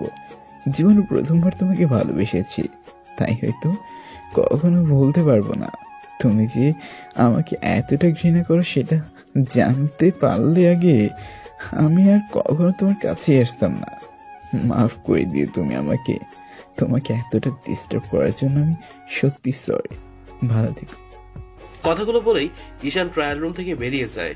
কিছু না বলে হাঁটতে শুরু করে। সিয়াম ওকে পেছন থেকে বেশ কয়েকবার ডাকে, ঈশান, হাই ঈশান, কি হয়েছে তোর? কিরে কথা যাচ্ছিস? কিন্তু ঈশান সিয়ামের কোনো কথা না শুনে সোজা শপিং মল থেকে বেরিয়ে বাইকটা স্টার্ট করে বাড়ির উদ্দেশ্যে চলে যায়। অন্যদিকে লামিয়া পাথরের মূর্তির মতো ট্রায়াল রুমে ওইভাবে দাঁড়িয়ে থাকে। একটু আগে ও ঈশানকে কি বললো আর ঈশান ওকে কি বললো সেটা ভেবে ওর এখন বেশ খারাপ লাগছে। যখন ঈশান বলল যে আর কখনো লামিয়ার সামনে আসবে না, তখন থেকে লামিয়ার কেমন যেন একটা খারাপ লাগা কাজ করতে শুরু করেছে। এই দুইটা দিন লামিয়া ঈশানকে না দেখতে পেয়ে ওর ভেতরে একটা অস্থিরতা কাজ করেছে। ঈশান যদি সত্যি ওর সামনে আর না আসে, লামিয়া কি করে ওকে না দেখে থাকবে? ঈশান চলে যাওয়াতে লামিয়ার এবার একটু খারাপ লাগে, কিন্তু সেটা যে ঈশানের জন্য ও সেটা এখনো বুঝতে পারছে না। নিজের অজান্তেই লামিয়া ভালোবেসে ফেলেছে ঈশানকে। বেশ কিছুক্ষণ ওখানে দাঁড়িয়ে থেকে তারপর যখন ওর আম্মু ওকে ডাকে তখন লামিয়া সেখান থেকে বেরিয়ে যায়। নীলা ওকে জিজ্ঞেস করে, কিরে তোকে বললাম এটা ট্রাই করে আসতে, আর তুই কি করলি? দীর্ঘ 8 ঘন্টা দাঁড়িয়ে কি করলি বলতো? আমার ভালো লাগতেছে না, আমি বাসায় যাব। মানে কি? এখনো তো কিছু কেনাকাটা হলো না, তা এত তাড়াতাড়ি বাসা যাবি কেন? বললাম তো। আর সেটা হয়তো ভুল সময় ভুল মানুষকে, তাই ওর ভালোবাসাটা লামিয়া বুঝতে পারেনি। সেটা ভেবেই ঈশানের বেশ কষ্ট হচ্ছিল। ঈশান আর থাকতে না পেরে ওয়াশরুমে গিয়ে শাওয়ারটা ছেড়ে দিয়ে চিৎকার করে বেশ কিছুক্ষণ কান্না করে আর একা একাই বলতে থাকে, লামিয়া, আমি কি এতটাই খারাপ যে আমাকে একটু ভালোবাসা যায় না? তুমি আমার ভালোবাসাটা একবার বোঝার চেষ্টা করলে না। আমি কেন বারবার তোমার কাছে ছুটে যাই সেটা জানার চেষ্টা করলে না। আমাকে যখন এতটাই ঘৃণা করো তাহলে প্রথম দিন আমাকে বলে দিতে পারতে, আমি আর তোমার কাছে যেতাম না। আমি জানতাম কেউ কাউকে সত্যিকারে ভালোবাসলে সে অবশ্যই তাকে পায়, কিন্তু আজকে জানতে পারলাম আমার ধারণাটা ভুল ছিল। মন্ত্রীর মেয়ে কাউকে ভালোবাসতে পারে না। আমার মতো ছেলে তোমাকে ভালোবাসার যোগ্যই না। কথাগুলো বলতে বলতে ঈশান ওয়াশরুমের ফ্লোরে হাঁটু গেড়ে বসে পড়ে। অন্যদিকে লামিয়া বাসায় এসে তারপর নিজের রুমে চলে যায়। কিছুই ভালো লাগছিল না ওর, তাই ওয়াশরুমে গিয়ে বেশ কিছুক্ষণ চোখে মুখে পানি দিয়ে বাইরে বেরিয়ে এসে বিছানায় শুয়ে পড়ে। কিন্তু তবুও কেন যেন খারাপ লাগছিল।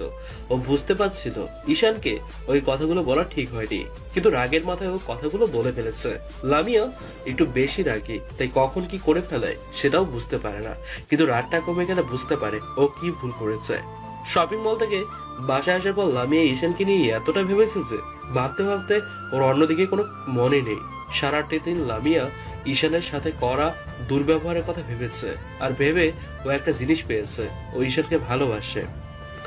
না হলে ওর জন্য এতটা খারাপ লাগতো না। আজকে ঈশানকে অপমান করে ওর নিজের কাছে নিজেকে ছোট মনে হচ্ছিল। এটা আমি কি করলাম? যে ছেলেটা আমাকে এতটা ভালোবাসে তাকে আমি এইভাবে অপমান করে দূরে সরিয়ে দিলাম। রাগের মাথায় আমি এটা কি করলাম? ও যদি আমাকে সত্যিকারে ভালো নাই বাসতো তাহলে শত অপমানের অবহেলা সহ্য করে বারবার আমার সামনে আসতো না। আর আমি এটা কি করলাম? ও কিভাবে কষ্ট দিলাম? সত্যিকারের ভালোবাসাটা আমি বুঝতেই পারলাম না। ঈশান আমাকে এতদিন ধরে ভালোবাসি কথাটা বারবার বলে যাচ্ছে, কিন্তু আমি বুঝতেই পারলাম না। আমি ওকে একটু একটু করে ভালোবাসতে শুরু করেছি। হ্যাঁ, আমি ওকে ভালোবাসি, এখন সেটা হাড়ে হাড়ে টের পাচ্ছি। কিন্তু আগে কেন বুঝতে পারলাম না? যখন ও আমার কাছে ভালোবাসার কথাটা বলতে আসতো, ছেলেটাকে এতটা কষ্ট দিয়ে ফেললাম আমি তো এটা করতে চাইনি। কেন জানি ঈশানকে বাধা দিতে গিয়ে হয়ে গেল। ঈশানকে কষ্ট দিয়েছে লামিয়া, সেটার জন্য অনুতপ্ত হচ্ছে। আর কখন যে ওর চোখের কোণা বেয়ে দুফোঁটা অশ্রু গড়িয়ে পড়ে সেটা সে বুঝতেই পারে না। লামিয়া চিৎকার করে বলতে ইচ্ছে করছিল, ঈশান, আমি ভুল করে তোমাকে দূরে সরিয়ে দিয়েছি, প্লিজ তুমি একটু বোঝার চেষ্টা করো। এখন আমিও তোমাকে ভালোবেসে ফেলেছি। ভুল করেছি আমি তোমাকে ফিরিয়ে দিয়ে। আমি বুঝতে পারিনি তুমি আমাকে এতটা ভালোবাসো। কথাগুলো ভাবতে ভাবতে লামিয়া ঘুমিয়ে পড়ে। অন্যদিকে দীর্ঘ 2 ঘন্টা শাওয়ার নেওয়ার পর ঈশান ওয়াশরুম থেকে বেরিয়ে আসে। তারপর রুমে এসে শুয়ে পড়ে। শুয়ে পড়তেই ওর চোখে ঘুম চলে আসে। বিকালের দিকে ঘুম ভাঙতেই ওর শরীরটা কেমন যেন গরম গরম লাগছিল। তার আর বুঝতে বাকি রইল না যে ও জ্বর এসছে। আসলে ঈশান বেশিক্ষণ ধরে গোসল করলে জ্বর আসবে, ছোটবেলা থেকেই তেমনটা হয়ে আসছে। দুপুরে ঈশান খেতে চায়নি, তাই আম্মুকে ডাকতে এসে দেখে ঈশান ঘুমাচ্ছে। আম্মু ওকে ডেকে তোলেনি তার জন্য। বিকেল হয়ে গেল, ঈশান বাইরে যাচ্ছিল না দেখে আম্মু ওকে আবার ডাকতে রুমে ঢুকে। ঈশান আব্বু, কোথায় তুমি? দুপুরে লাঞ্চ করলে না, আর একবারও তো বাইরে বেরোলে না। কি হয়েছে তোমার আব্বু? কি হয়েছে তোমার? আম্মু কথাগুলো বলতে বলতে রুমে ঢুকে দেখে ঈশান এখনো শুয়ে আছে, একটা কম্বল গায়ে দিয়ে। আম্মু ওর পাশে বসে আর বলতে শুরু করে, তুমি এই অবেলায় শুয়ে আছো কেন বলো তো? না আম্মু, এমনি শরীরটা একটু খারাপ লাগছে তাই। ঈশান জ্বরের জন্য কথাটা ভালো মতো বলতে পারছিল না। এবার আম্মু সেটা বুঝতে পেরে বলে, মানে কি তোমার শরীর খারাপ লাগছে আর তুমি আমাকে বলনি? কথাটা বলেই এবার আম্মু ঈশানের মুখে আর কপালে হাত দিয়ে বুঝতে পারে জ্বর আসছে। তখন আম্মু উত্তেজিত হয়ে বলতে শুরু করে, এ কি আব্বু, জ্বরে তো তোমার গাটা পুড়ে যাচ্ছে আর তুমি আমাকে একবারও বলনি? আম্মু তেমন কিছু না, একটু জ্বর এসেছে। তুমি বলেছো একটু, জ্বরে গা পুড়ে যাচ্ছে। কথাটা বলেই এবার আম্মু তাড়াহুড়ো করে রুম থেকে বেরিয়ে যায়। কিছুক্ষণ পরেই একটা বাটিতে পানি এনে ওর মাথায় জলপট্টি দিতে শুরু করে। আম্মু বুঝতে পারছিল যে ঈশান শীতে কাঁপছে। তখন আম্মু এসিটা বন্ধ করে দিয়ে এরপর আরেকটা কম্বলও গায়ে চাপিয়ে দেয়। ঈশান স্পষ্ট দেখতে পাচ্ছিল ওর আম্মু চোখে পানি, তাই ও বলল, আম্মু তুমি কান্না করো না, তুমি জানো না তোমার কান্না আমি সহ্য করতে পারি না। কান্না করব না তো কি করব বলো? তোমার এমন অবস্থায় আমি নিজেকে কি করে শান্ত করি বলো তো? তুমি জানো না তোমার আম্মু তোমাকে নিয়ে কত টেনশন করে। জ্বরটা বাঁধালে কি করে বলো তো? আম্মু কথাগুলো কাঁদো কাঁদো গলায় বলল। ঈশান কোনো কথা না বলে চুপচাপ রইল। তখন আম্মু বলতে শুরু করলো, নিশ্চিত অনেকক্ষণ যাবৎ শাওয়ার নিয়েছো, তাই তো সেজন্য জ্বরটা এসেছে। না মানে আম্মু, তোমাকে কতবার বলেছি বেশিক্ষণ ধরে শাওয়ার নিবে না। তুমি জানো না বেশিক্ষণ ধরে ভিজলে তোমার জ্বর সর্দি হয়। তারপরও তুমি আমার কোনো কথাই শোনো না। শরীরের কি অবস্থা হয়েছে দেখেছো? আম্মু তুমি শুধু শুধু টেনশন করছো। এইটুকু জোরে আমার কিছুই হবে না। টেনশন করব না তো কি করব বলো? তুমি আমাদের একমাত্র কলিজার টুকরা। তোমার এই অবস্থাতে নিজেকে কি করে শান্ত করি? আম্মু বললাম না আমার কিছু হবে না। তুমি আমার পাশে আছো না, দেখো আমি ঠিক হয়ে যাব। একদম কথা বলবে না তুমি। তোমার উপর খুব রাগ হচ্ছে জানো। আম্মু এবার উঠে যায় রুম থেকে বেরোতে গেলে ঈশান জিজ্ঞেস করে, কি হলো আম্মু, তুমি আবার কোথায় যাচ্ছ? তোমার আব্বুকে ফোন করি, ডাক্তার নিয়ে বাসায় আসতে বলবো। আম্মু এইসবের কি দরকার? শুধু শুধু আব্বু টেনশন করবে আর অফিস ফেলে রেখে বাসায় চলে আসবে। টেনশন তোমার জন্য না করলে কার জন্য করব বলো? এইসব তুমি বুঝবে না। তুমি যেদিন বাবা হবে সেদিন বুঝতে পারবে সন্তানের কিছু হলে আব্বু আম্মুর মনটা কেমন হয়। আম্মু ঈশানকে আর কিছু বলার সুযোগ না দিয়ে রুম থেকে বের হয়ে যায়। তারপর আব্বুকে ফোন করে সবটা বলতেই আব্বু বলে ওঠে, জ্বরটা কখন আসলো? আমি তো এইমাত্র বুঝতে পারলাম, আর তোমার ছেলে আমাকে বলেনি যে শরীরটা এতটা খারাপ। তুমি টেনশন করো না, আমি এক্ষুনি ডাক্তার নিয়ে আসছি। আব্বু কথাটা বলেই ফোনটা কেটে দেয়। তারপর কিছুক্ষণ পর ডক্টর নিয়ে বাসায় চলে আসে।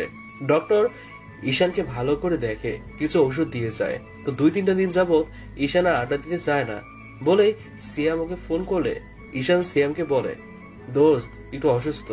কথাটা শুনেই সিয়াম তৎক্ষণাৎ ঈশানের বাসায় আসে আর দেখে ঈশান অনেকটাই অসুস্থ। তখন সিয়াম বলতে শুরু করে, কলিজা, তোর এই অবস্থা তুই আমাকে আজকে জানাচ্ছিস? কি করে জ্বরটা বাঁধালি বলতো?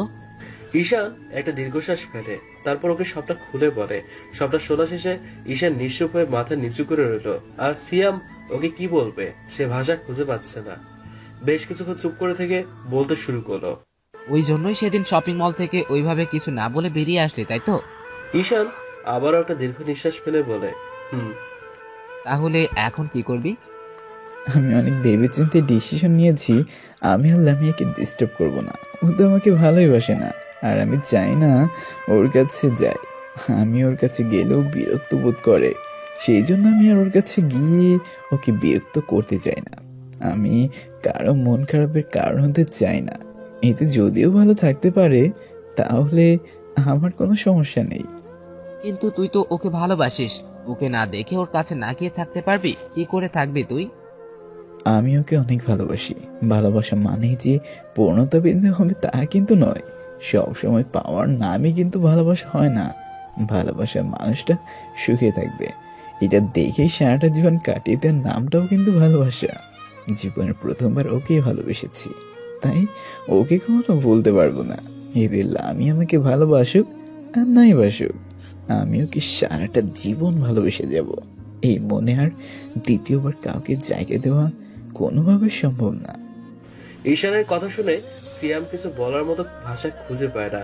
এরপর বেশ কিছুক্ষণ ওর সাথে কথা বলে সিয়াম চলে যায়। ঈশান 5-6টা দিনের মধ্যেই সুস্থ হয়ে যায়। তাই আবারও সে আগের মতো স্বাভাবিক লাইফে ফেরার চেষ্টা করে, কিন্তু লামিয়াকে ভুলে স্বাভাবিক লাইফে কোনোভাবেই ফেরাটা সম্ভব হচ্ছিল না। লামিয়ার স্মৃতিগুলো চারদিক থেকে ঘিরে ধরেছিল। ঈশান যতটা লামিয়ার কাছ থেকে দূরে সরে থাকতে চাইছিল, কষ্টটা যেন আরো দ্বিগুণ হয়ে যাচ্ছিল। অন্যদিকে এই 5টা দিনে লামিয়া ঈশানকে দেখতে না পেয়ে পুরো পাগল হয়ে গেছে। লামিয়া এখন খুব ভালোভাবে বুঝে গেছে যে ও ঈশানকে ভালোবেসে ফেলেছে। 5টা দিন যখন ঈশান লামিয়ার কাছে আসেনি, আর তাই লামিয়া সারা রাত না ঘুমিয়ে কাটিয়ে দিয়েছে। সবসময় আশায় থেকেছে হয়তো ঈশান ওর কাছে আসবে, কিন্তু রাতের শেষে সেই ফলাফল শূন্যই রয়েছে। ঈশান ওর উপর রাগ করে ওর কাছে আসেনি।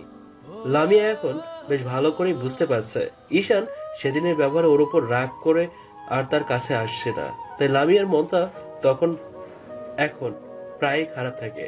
এটুকু ভেবে ভয় পাচ্ছে যে ঈশান হয়তো অনেক কষ্ট পেয়েছে, যার জন্য ও আমার আর সামনে আসতেছে না। আমি তো ওকে ওই দিন ওইভাবে বলতে চাইনি। কয়েকটা দিনে লামিয়া অন্য কোনো কাজে মন দিতে পারেনি, আর কোথাও যায়ও নি। সবসময় বাসায় থেকেছে, একটা বারো রুম থেকে বের হয়নি। সবটা সময় হয় ঈশানের কথা ভেবেছে আর চোখে জল ফেলেছে।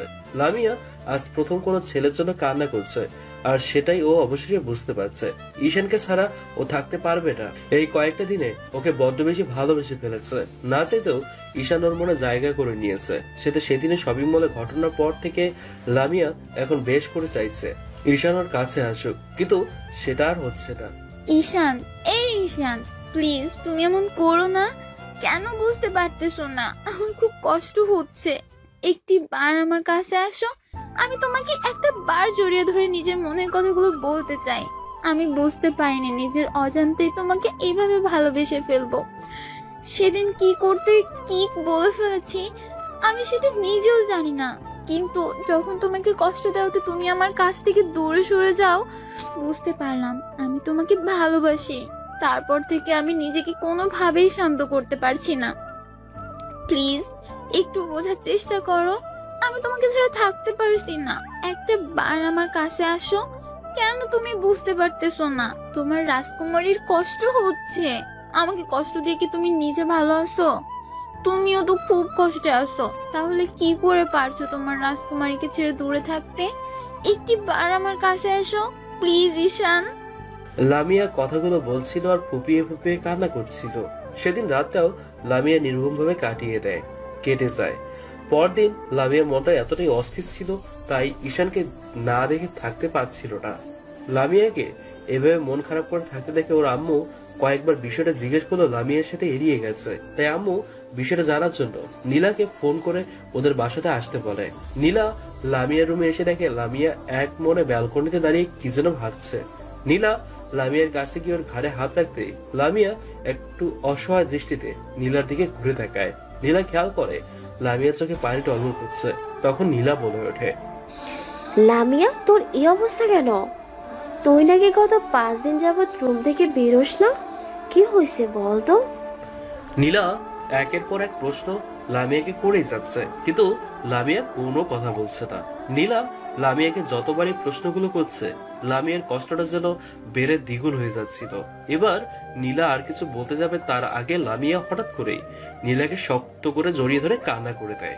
নীলা তখন লামিয়ার মাথায় হাত বুলিয়ে দিতে দিতে বলে ওঠে, লামিয়া, কি হয়েছে তোর? প্লিজ বল আমাকে, এভাবে কান্না করছিস কেন?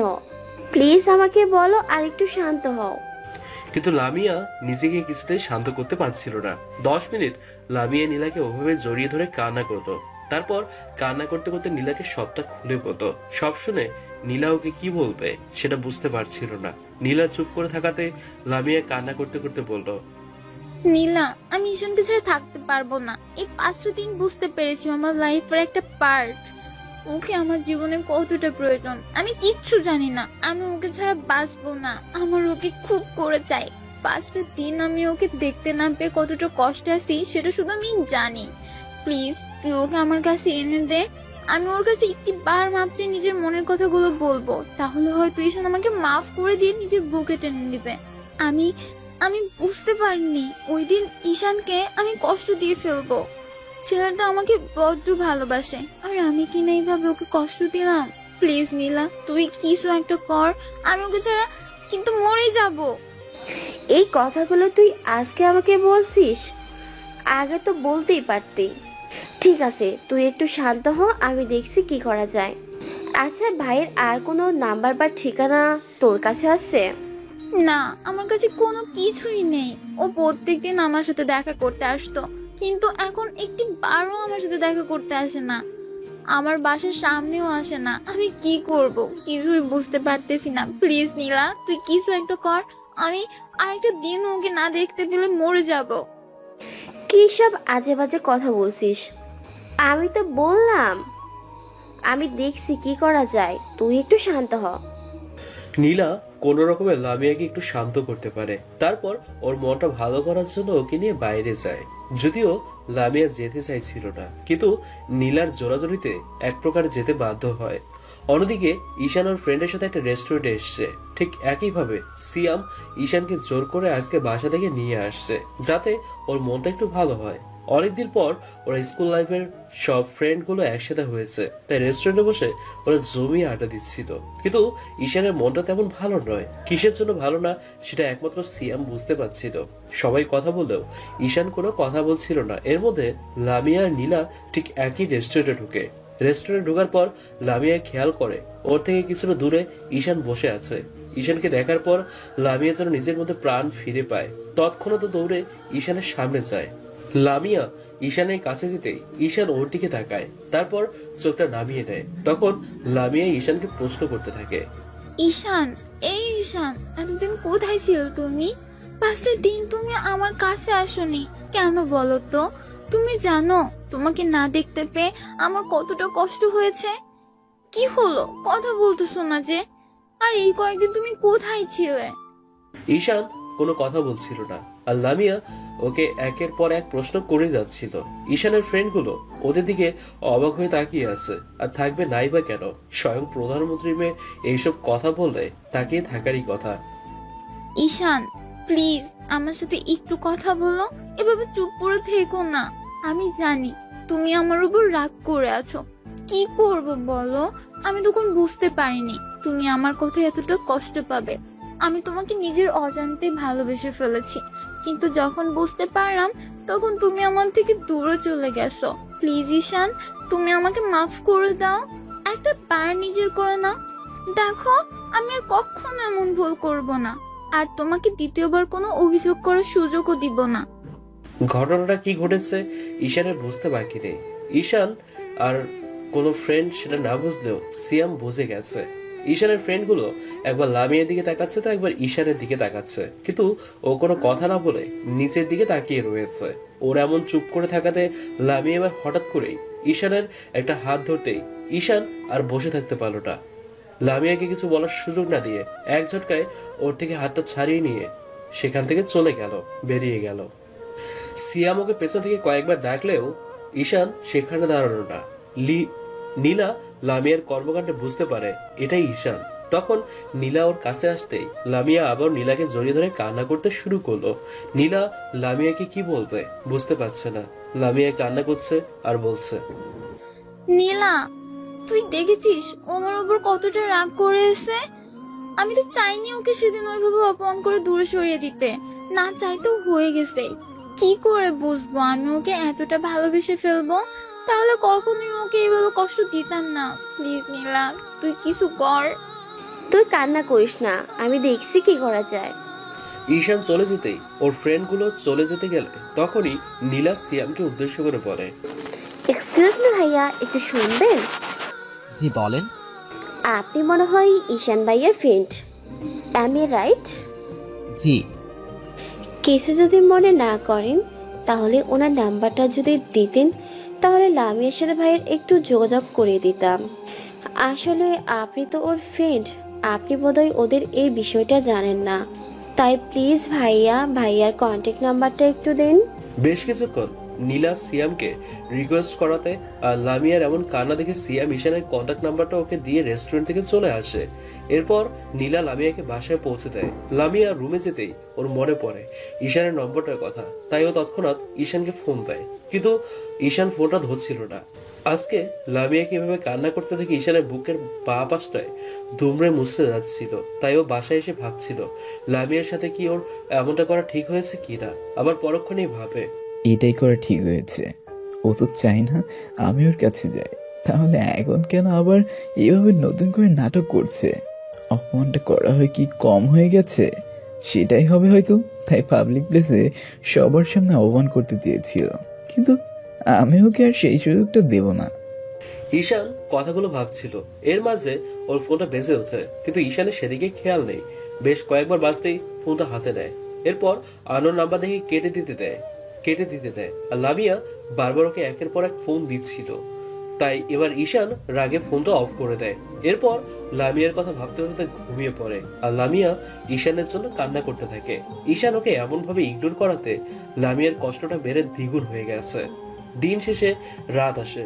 তারপর ডিনারের সময় লামিয়া আম্মু ওকে জোর করে একটু খাবার খাইয়ে দিয়ে যায়।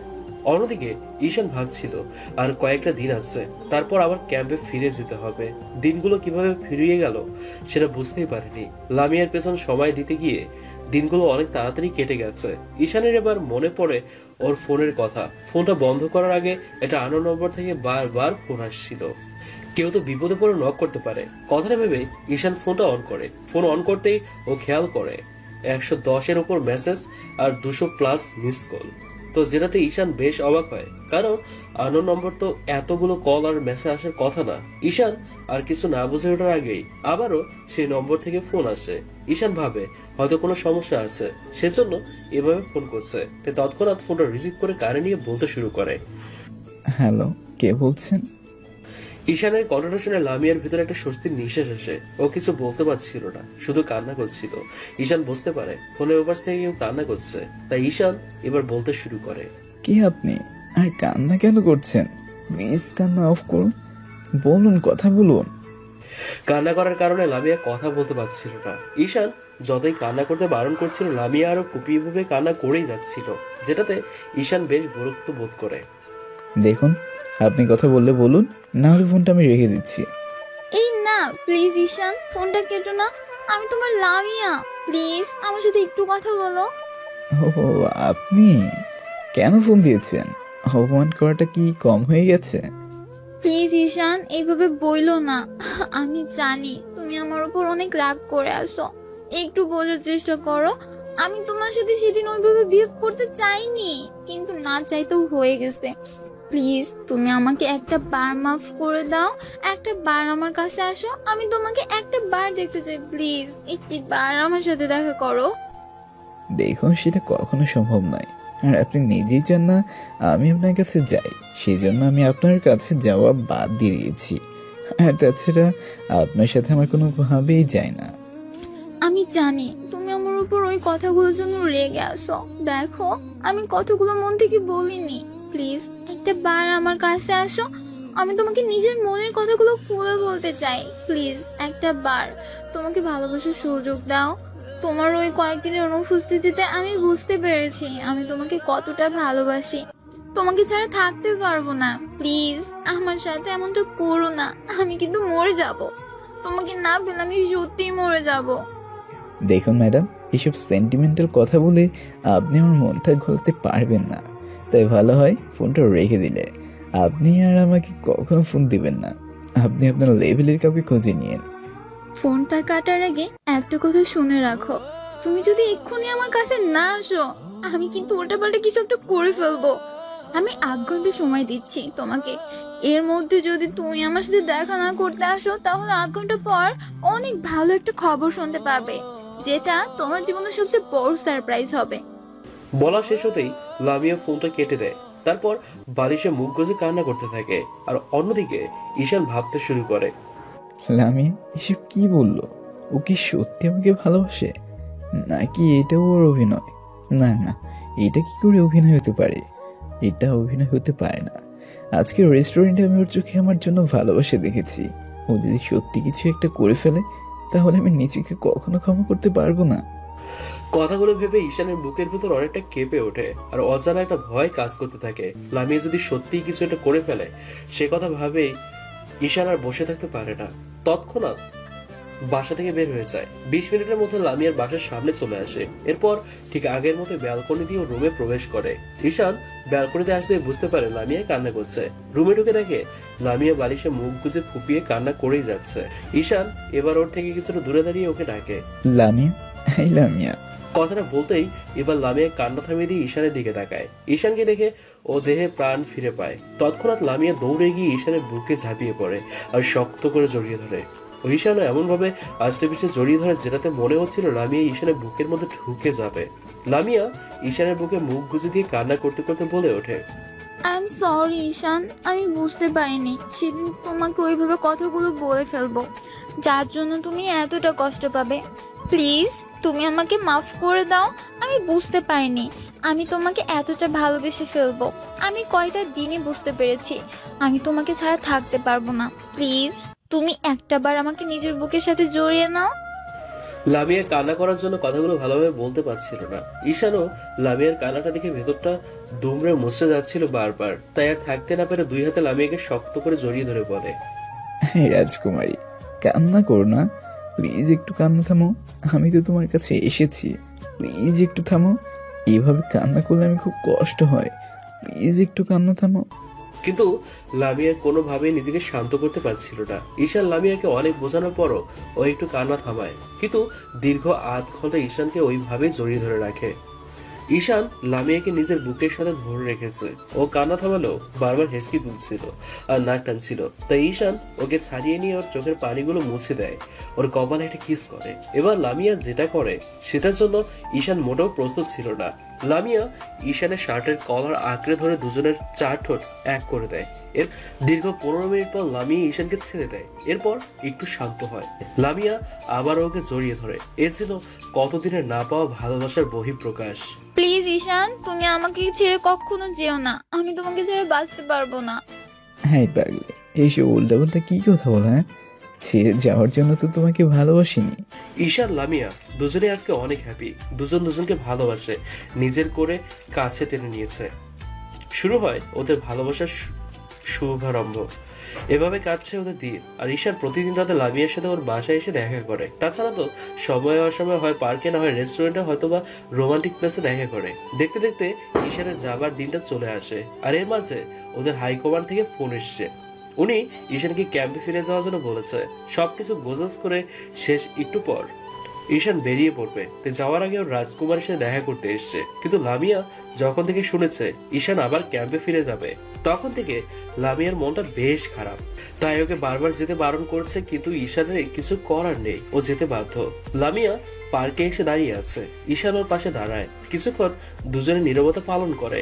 ঈশান বেশ বুঝতে পারছে লামিয়ার মনটা অনেকটাই খারাপ। ও কথা বলছে না দেখে ঈশান বলতে শুরু করে, রাজকুমারী, আমাকে আজকে দুপুরে চলে যেতে হবে। কথাটা বলতেই লামিয়া একটা অসহায় দৃষ্টিতে ওর দিকে তাকায়। ঈশান দেখে লামিয়ার চোখ দুটো পানিতে টলমল করছে। ঈশান ওকে আর কিছু বলে ওঠার আগে লামিয়া ঈশানকে আষ্টে পৃষ্ঠে জড়িয়ে ধরে কান্না করে দেয়। ঈশানের লামিয়ার কান্নাটা সহ্য হয় না, তারপরও ওকে শান্ত করার জন্য বলে ওঠে, হ্যাঁ পাগলি, তুমি জানো না আমার রাজকুমারী এভাবে কান্না করলে আমার খুব খারাপ লাগে। তারপরে কেন তুমি এভাবে কান্না করো বলো তো? আমি তো বলেছি আমি খুব তাড়াতাড়ি ফিরে আসবো তোমার কাছে। প্লিজ ঈশান তুমি আমাকে এভাবে একা রেখে যেও না। আমি তোমাকে ছাড়া থাকতে পারবো না। রাজকুমারী, আমার কি তোমাকে ছেড়ে থাকতে কষ্ট হবে না বলো? অনেক কষ্ট হবে, তারপরে কিছু করার নেই। তুমি তো জানোই চাইলেও আমি সবসময় তোমার কাছে থাকতে পারবো না, আমার যে দিতেই হবে। প্লিজ তুমি কান্না করো না, যাওয়ার আগে একটাবার হাসো, আমি তোমার হাসি মুখটা দেখে যেতে চাই। ঈশান লামিয়াকে অনেক বোঝানোর পর লামিয়া একটু শান্ত হয়। এরপর লামিয়া একটা শুকনো হাসি দেয়। ঈশানের কপালে একটা ভালোবাসার পরশ এঁকে দিয়ে তারপর ওকে বাসার সামনে নামিয়ে দিয়ে ঈশান ক্যাম্পের উদ্দেশ্যে রওনা দেয়। এভাবেই চলছে ওদের দিন। লামিয়া ঈশানের ভালোবাসার সম্পর্কের একটা মাস কেটে গেছে। আর যতই দিন যাচ্ছে ওদের ভালোবাসাটা ততই বাড়ছে। লামিয়া ঈশানকে প্রায়ই ওদের বিয়ের কথা বলে, কিন্তু ঈশান লামিয়াকে কোনো উত্তর দিতে পারছিল না, কারণ ওদের কমান্ডার নির্দেশ ছাড়া ঈশান বিয়েটা করতে পারবে না। পরদিন সকালে ঈশান ওর ফ্রেন্ডদের সাথে কথা বলছিল, তখনই হাই কমান্ডার ডাক আসে। উনি ঈশানকে জরুরিভাবে দেখা করতে বলে। ঈশান ওনার সামনে গিয়ে সম্মান প্রদর্শন করে। আর স্যার, আপনি আমাকে ডেকেছেন? হ্যাঁ ঈশান, শোনো, গোপন সূত্রে খবর পাওয়া গেছে আজকে বিকেলের দিকে প্রধানমন্ত্রীর উপর হামলা হতে পারে। কথাটা শুনেই ঈশানের ভেতর একটা ভয় কাজ করতে শুরু করে। লামিয়ার বাবার উপর নাকি অ্যাটাক হতে পারে। ঈশান এবার বলতে শুরু করে, স্যার, এসব আপনি কি বলছেন? হ্যাঁ, আমি ঠিকই বলছি। আমাদের হাতে সময় খুব কম। পুলিশ কমিশনার আমাদের কাছে সাহায্য চেয়ে একটা চিঠি পাঠিয়েছে। তোমরা এখনই শহরের উদ্দেশ্যে রওনা দিয়ে যাও। প্রধানমন্ত্রীকে সেভ করার দায়িত্ব আমি তোমাদের দিলাম। স্যার, আপনি কিছু টেনশন করবেন না, আমরা এখনই রওনা দিচ্ছি। ঈশান তৎক্ষণাৎ ওর টিমের লোকজন নিয়ে এরপর শহরের উদ্দেশ্যে রওনা হয়। দূরত্ব গাড়ি ড্রাইভ করাতে কয়েক ঘন্টার মধ্যে ঈশান আর ওর টিম শহরে পৌঁছে যায়। এরপর লামিয়ার বাসার সামনে চলে আসে। লামিয়া ব্যালকনিতে দাঁড়িয়ে আছে।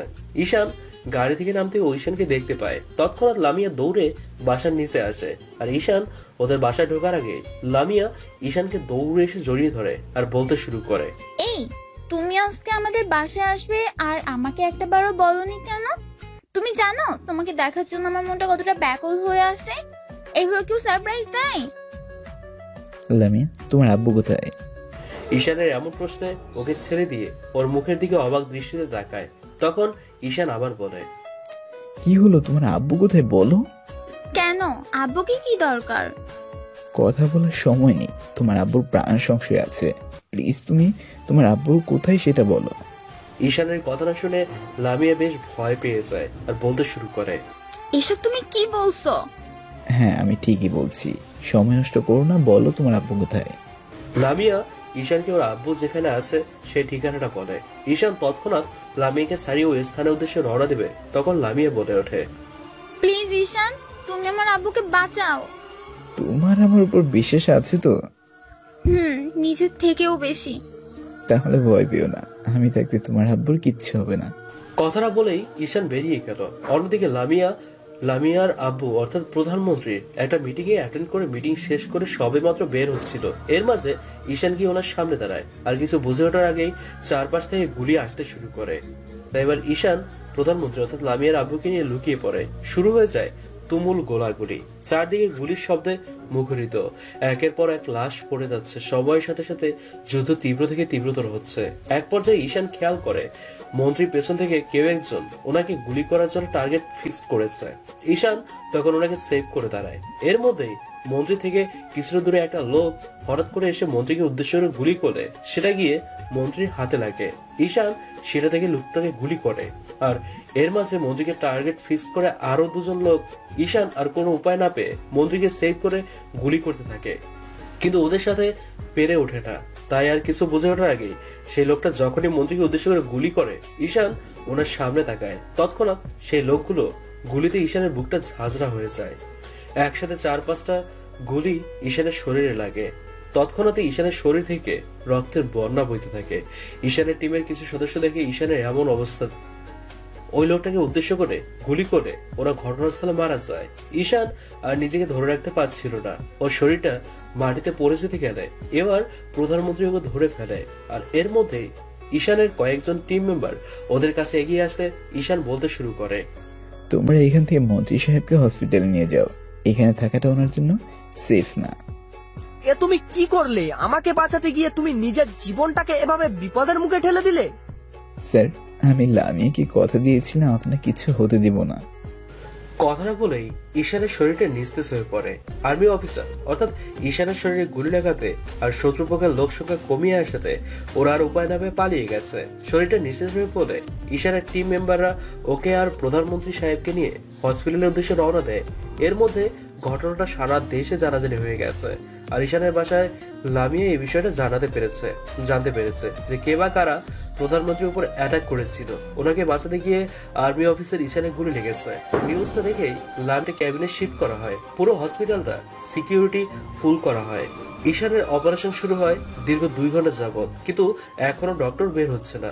এর মধ্যে ঈশানের আব্বু আম্মু আর লামিয়া ওর আম্মুর সাথে হসপিটালে চলে আসে। লামিয়া প্রথমে ওর আব্বুর কাছে যায়। যখন দেখে ওর আব্বুর তেমন কিছু হয়নি, তখন ওর আব্বু ঈশানের কথা বলে। তৎক্ষণাৎ লামিয়া ঈশানের কাছে ছুটে যাওয়ার জন্য ক্যাবিন থেকে বের হয়ে আসে। লামিয়া অপারেশন থিয়েটারের সামনে আসতে দেখে সেখানে ঈশানের আব্বু আম্মু বসে আছে। লামিয়া আব্বু আম্মুর কাছে এসে বলতে শুরু করে, আন্টি আঙ্কেল, ঈশানের কি অবস্থা? ও কেমন আছে? আমার ঈশান ঠিক আছে তো? লামিয়ার এমন কথা শুনে ঈশানের আব্বু আম্মু ওর দিকে অবাক দৃষ্টিতে তাকায়। ওনাদের চুপ করে থাকতে দেখে লামিয়া বলতে শুরু করে, প্লিজ আন্টি, আপনারা চুপ করে থাকবেন না, একটা বার বলুন আমার ঈশান এখন কেমন আছে? আমি ওর সাথে দেখা করতে চাই। কথাগুলো বলেই লামিয়া কান্না করে দেয়। লামিয়া কান্না করছিল আর কথাগুলো বলছিল। লামিয়ার কান্নার শব্দে লামিয়ার আব্বু আম্মু সেখানে আসে। তখন লামিয়া ওর আব্বুকে জড়িয়ে ধরে কান্না করে দেয়। ওর আব্বু ওকে সান্ত্বনা দিয়ে বলে, লামিয়া মামনি, তুমি কান্না করো না, কি হয়েছে বলো আব্বুকে। লামিয়ার আব্বু ওকে অনেকক্ষণ যাবত একই প্রশ্ন করছে, কিন্তু ও কান্না করার দরুন কিছুই বলতে পারছে না। আর ঈশানের আব্বু আম্মু লামিয়ার দিকে অবাক হয়ে তাকিয়ে আছে। সাথে ছেলের জন্য চোখের পানি তো আছেই। এবার লামিয়া কান্না করতে করতে ওনাদের সব খুলে পড়ে ঈশান আর ওর সম্পর্কের বিষয়ে। সবটা শুনে লামিয়ার আব্বু বলতে শুরু করে, মামনি তুমি কান্না করো না, দেখো সব ঠিক হয়ে যাবে, ঈশানের কিছু হবে না। আব্বু, আমি ঈশানকে অনেক ভালোবাসি, ওকে ছাড়া থাকতে পারবো না। আব্বু, তুমি ওকে বলো না আমার সাথে কথা বলতে, ওর কিছু হয়ে গেলে আমি বাঁচবো না। প্লিজ আব্বু, তুমি আমাকে ওর কাছে যেতে দাও। ঈশানের আব্বু আম্মু লামিয়ার কথাগুলো যতই শুনছিল ততই অবাক হচ্ছিল। স্বয়ং প্রধানমন্ত্রী মেয়ে নাকি ওনাদের ছেলেকে ভালোবাসে, এতে তো অবাক হওয়ারই কথা। আর ওনাদের ছেলেই বা কম কিসের? দেশের এত বড় একটা দায়িত্ব যার হাতে, তার সম্মত কোনো অংশে কম নয়। এবার লামিয়া ঈশানের আব্বু আম্মুকে উদ্দেশ্য করে বলে, আঙ্কেল আন্টি, তোমরা ঈশানকে বলো না আমার সাথে কথা বলতে। প্লিজ ওকে বলো না আমার কাছে আসতে। আব্বু আম্মু এবার কান্না থামিয়ে লামিয়াকে সান্ত্বনা দিতে থাকে। আর ওর আব্বু তো ওকে সেই প্রথম থেকে বোঝাতে শুরু করে দিয়েছে, কিন্তু ও ঈশানকে এতটা ভালোবাসে যার জন্য নিজেকে কোনোভাবেই শান্ত করতে পারছিল না। লামিয়ার আব্বু ওকে বারবার বলছিল, লামিয়া মামনি কান্না থামাও বললাম তো, ঈশানের কিছু হবে না, আর ওর কিছু হতে পারে না। আল্লাহ আছেন, উনি অবশ্যই তোমার ঈশানের সুস্থ করে দেবে। লামিয়া কিছুতে নিজেকে শান্ত করাতে পারছিল না। যাকে এতটা ভালোবাসে তার এই অবস্থাতে নিজেকে শান্ত করবে কি করে? এর মাঝে অপারেশন থিয়েটারের বাতিটাই নিভে যায়। ডক্টর বেরিয়ে আসলে লামিয়া দৌড়ে ডক্টরের কাছে যায় আর বলতে শুরু করে, ডক্টর, আমার ঈশান কেমন আছে? ও ঠিক হয়ে যাবে তো? প্লিজ বলুন না ডক্টর। দেখুন, রোগীকে যে অবস্থায় হাসপাতালে আনা হয়েছিল তাতে আমরা খুব ভয় পেয়ে গিয়েছিলাম। মনে করেছিলাম ওনাকে বাঁচানো খুব কষ্ট হবে, কিন্তু অপারেশন করে আমরা ওনার শরীর থেকে সবগুলো গুলি বের করে ফেলেছি। কিন্তু কি ডক্টর? প্লিজ বলুন, এভাবে চুপ করে থাকবেন না। ওনার আঘাতটা এতটাই মেজো যে 24 ঘন্টার মধ্যে ওনার জ্ঞান না ফেরে তাহলে আমাদের আর কিছুই করার থাকবে না। আপনারা আল্লাহকে ডাকুন। কথাটা বলেই ডক্টর সেখান থেকে চলে যায়। আর লামিয়া আবারও কান্নায় ভেঙে পড়ে। ঈশানের আব্বু আম্মু কান্না করে দেয়, নিজেদের শান্ত রাখতে পারে না। এবার লামিয়া আব্বুকে জড়িয়ে ধরে কান্না করতে করতে বলে ওঠে, আব্বু, আমি ঈশানকে ছাড়া থাকতে পারবো না, ওর কিছু হয়ে গেলে আমি মরে যাব। প্লিজ আব্বু, তুমি ওকে বলো না আমার কাছে আসতে, ওকে ফিরে আসতে বলো না আব্বু। প্লিজ আব্বু, তুমি ওকে আমার কাছে এনে দাও, আমি ওকে ছাড়া থাকতে পারবো না।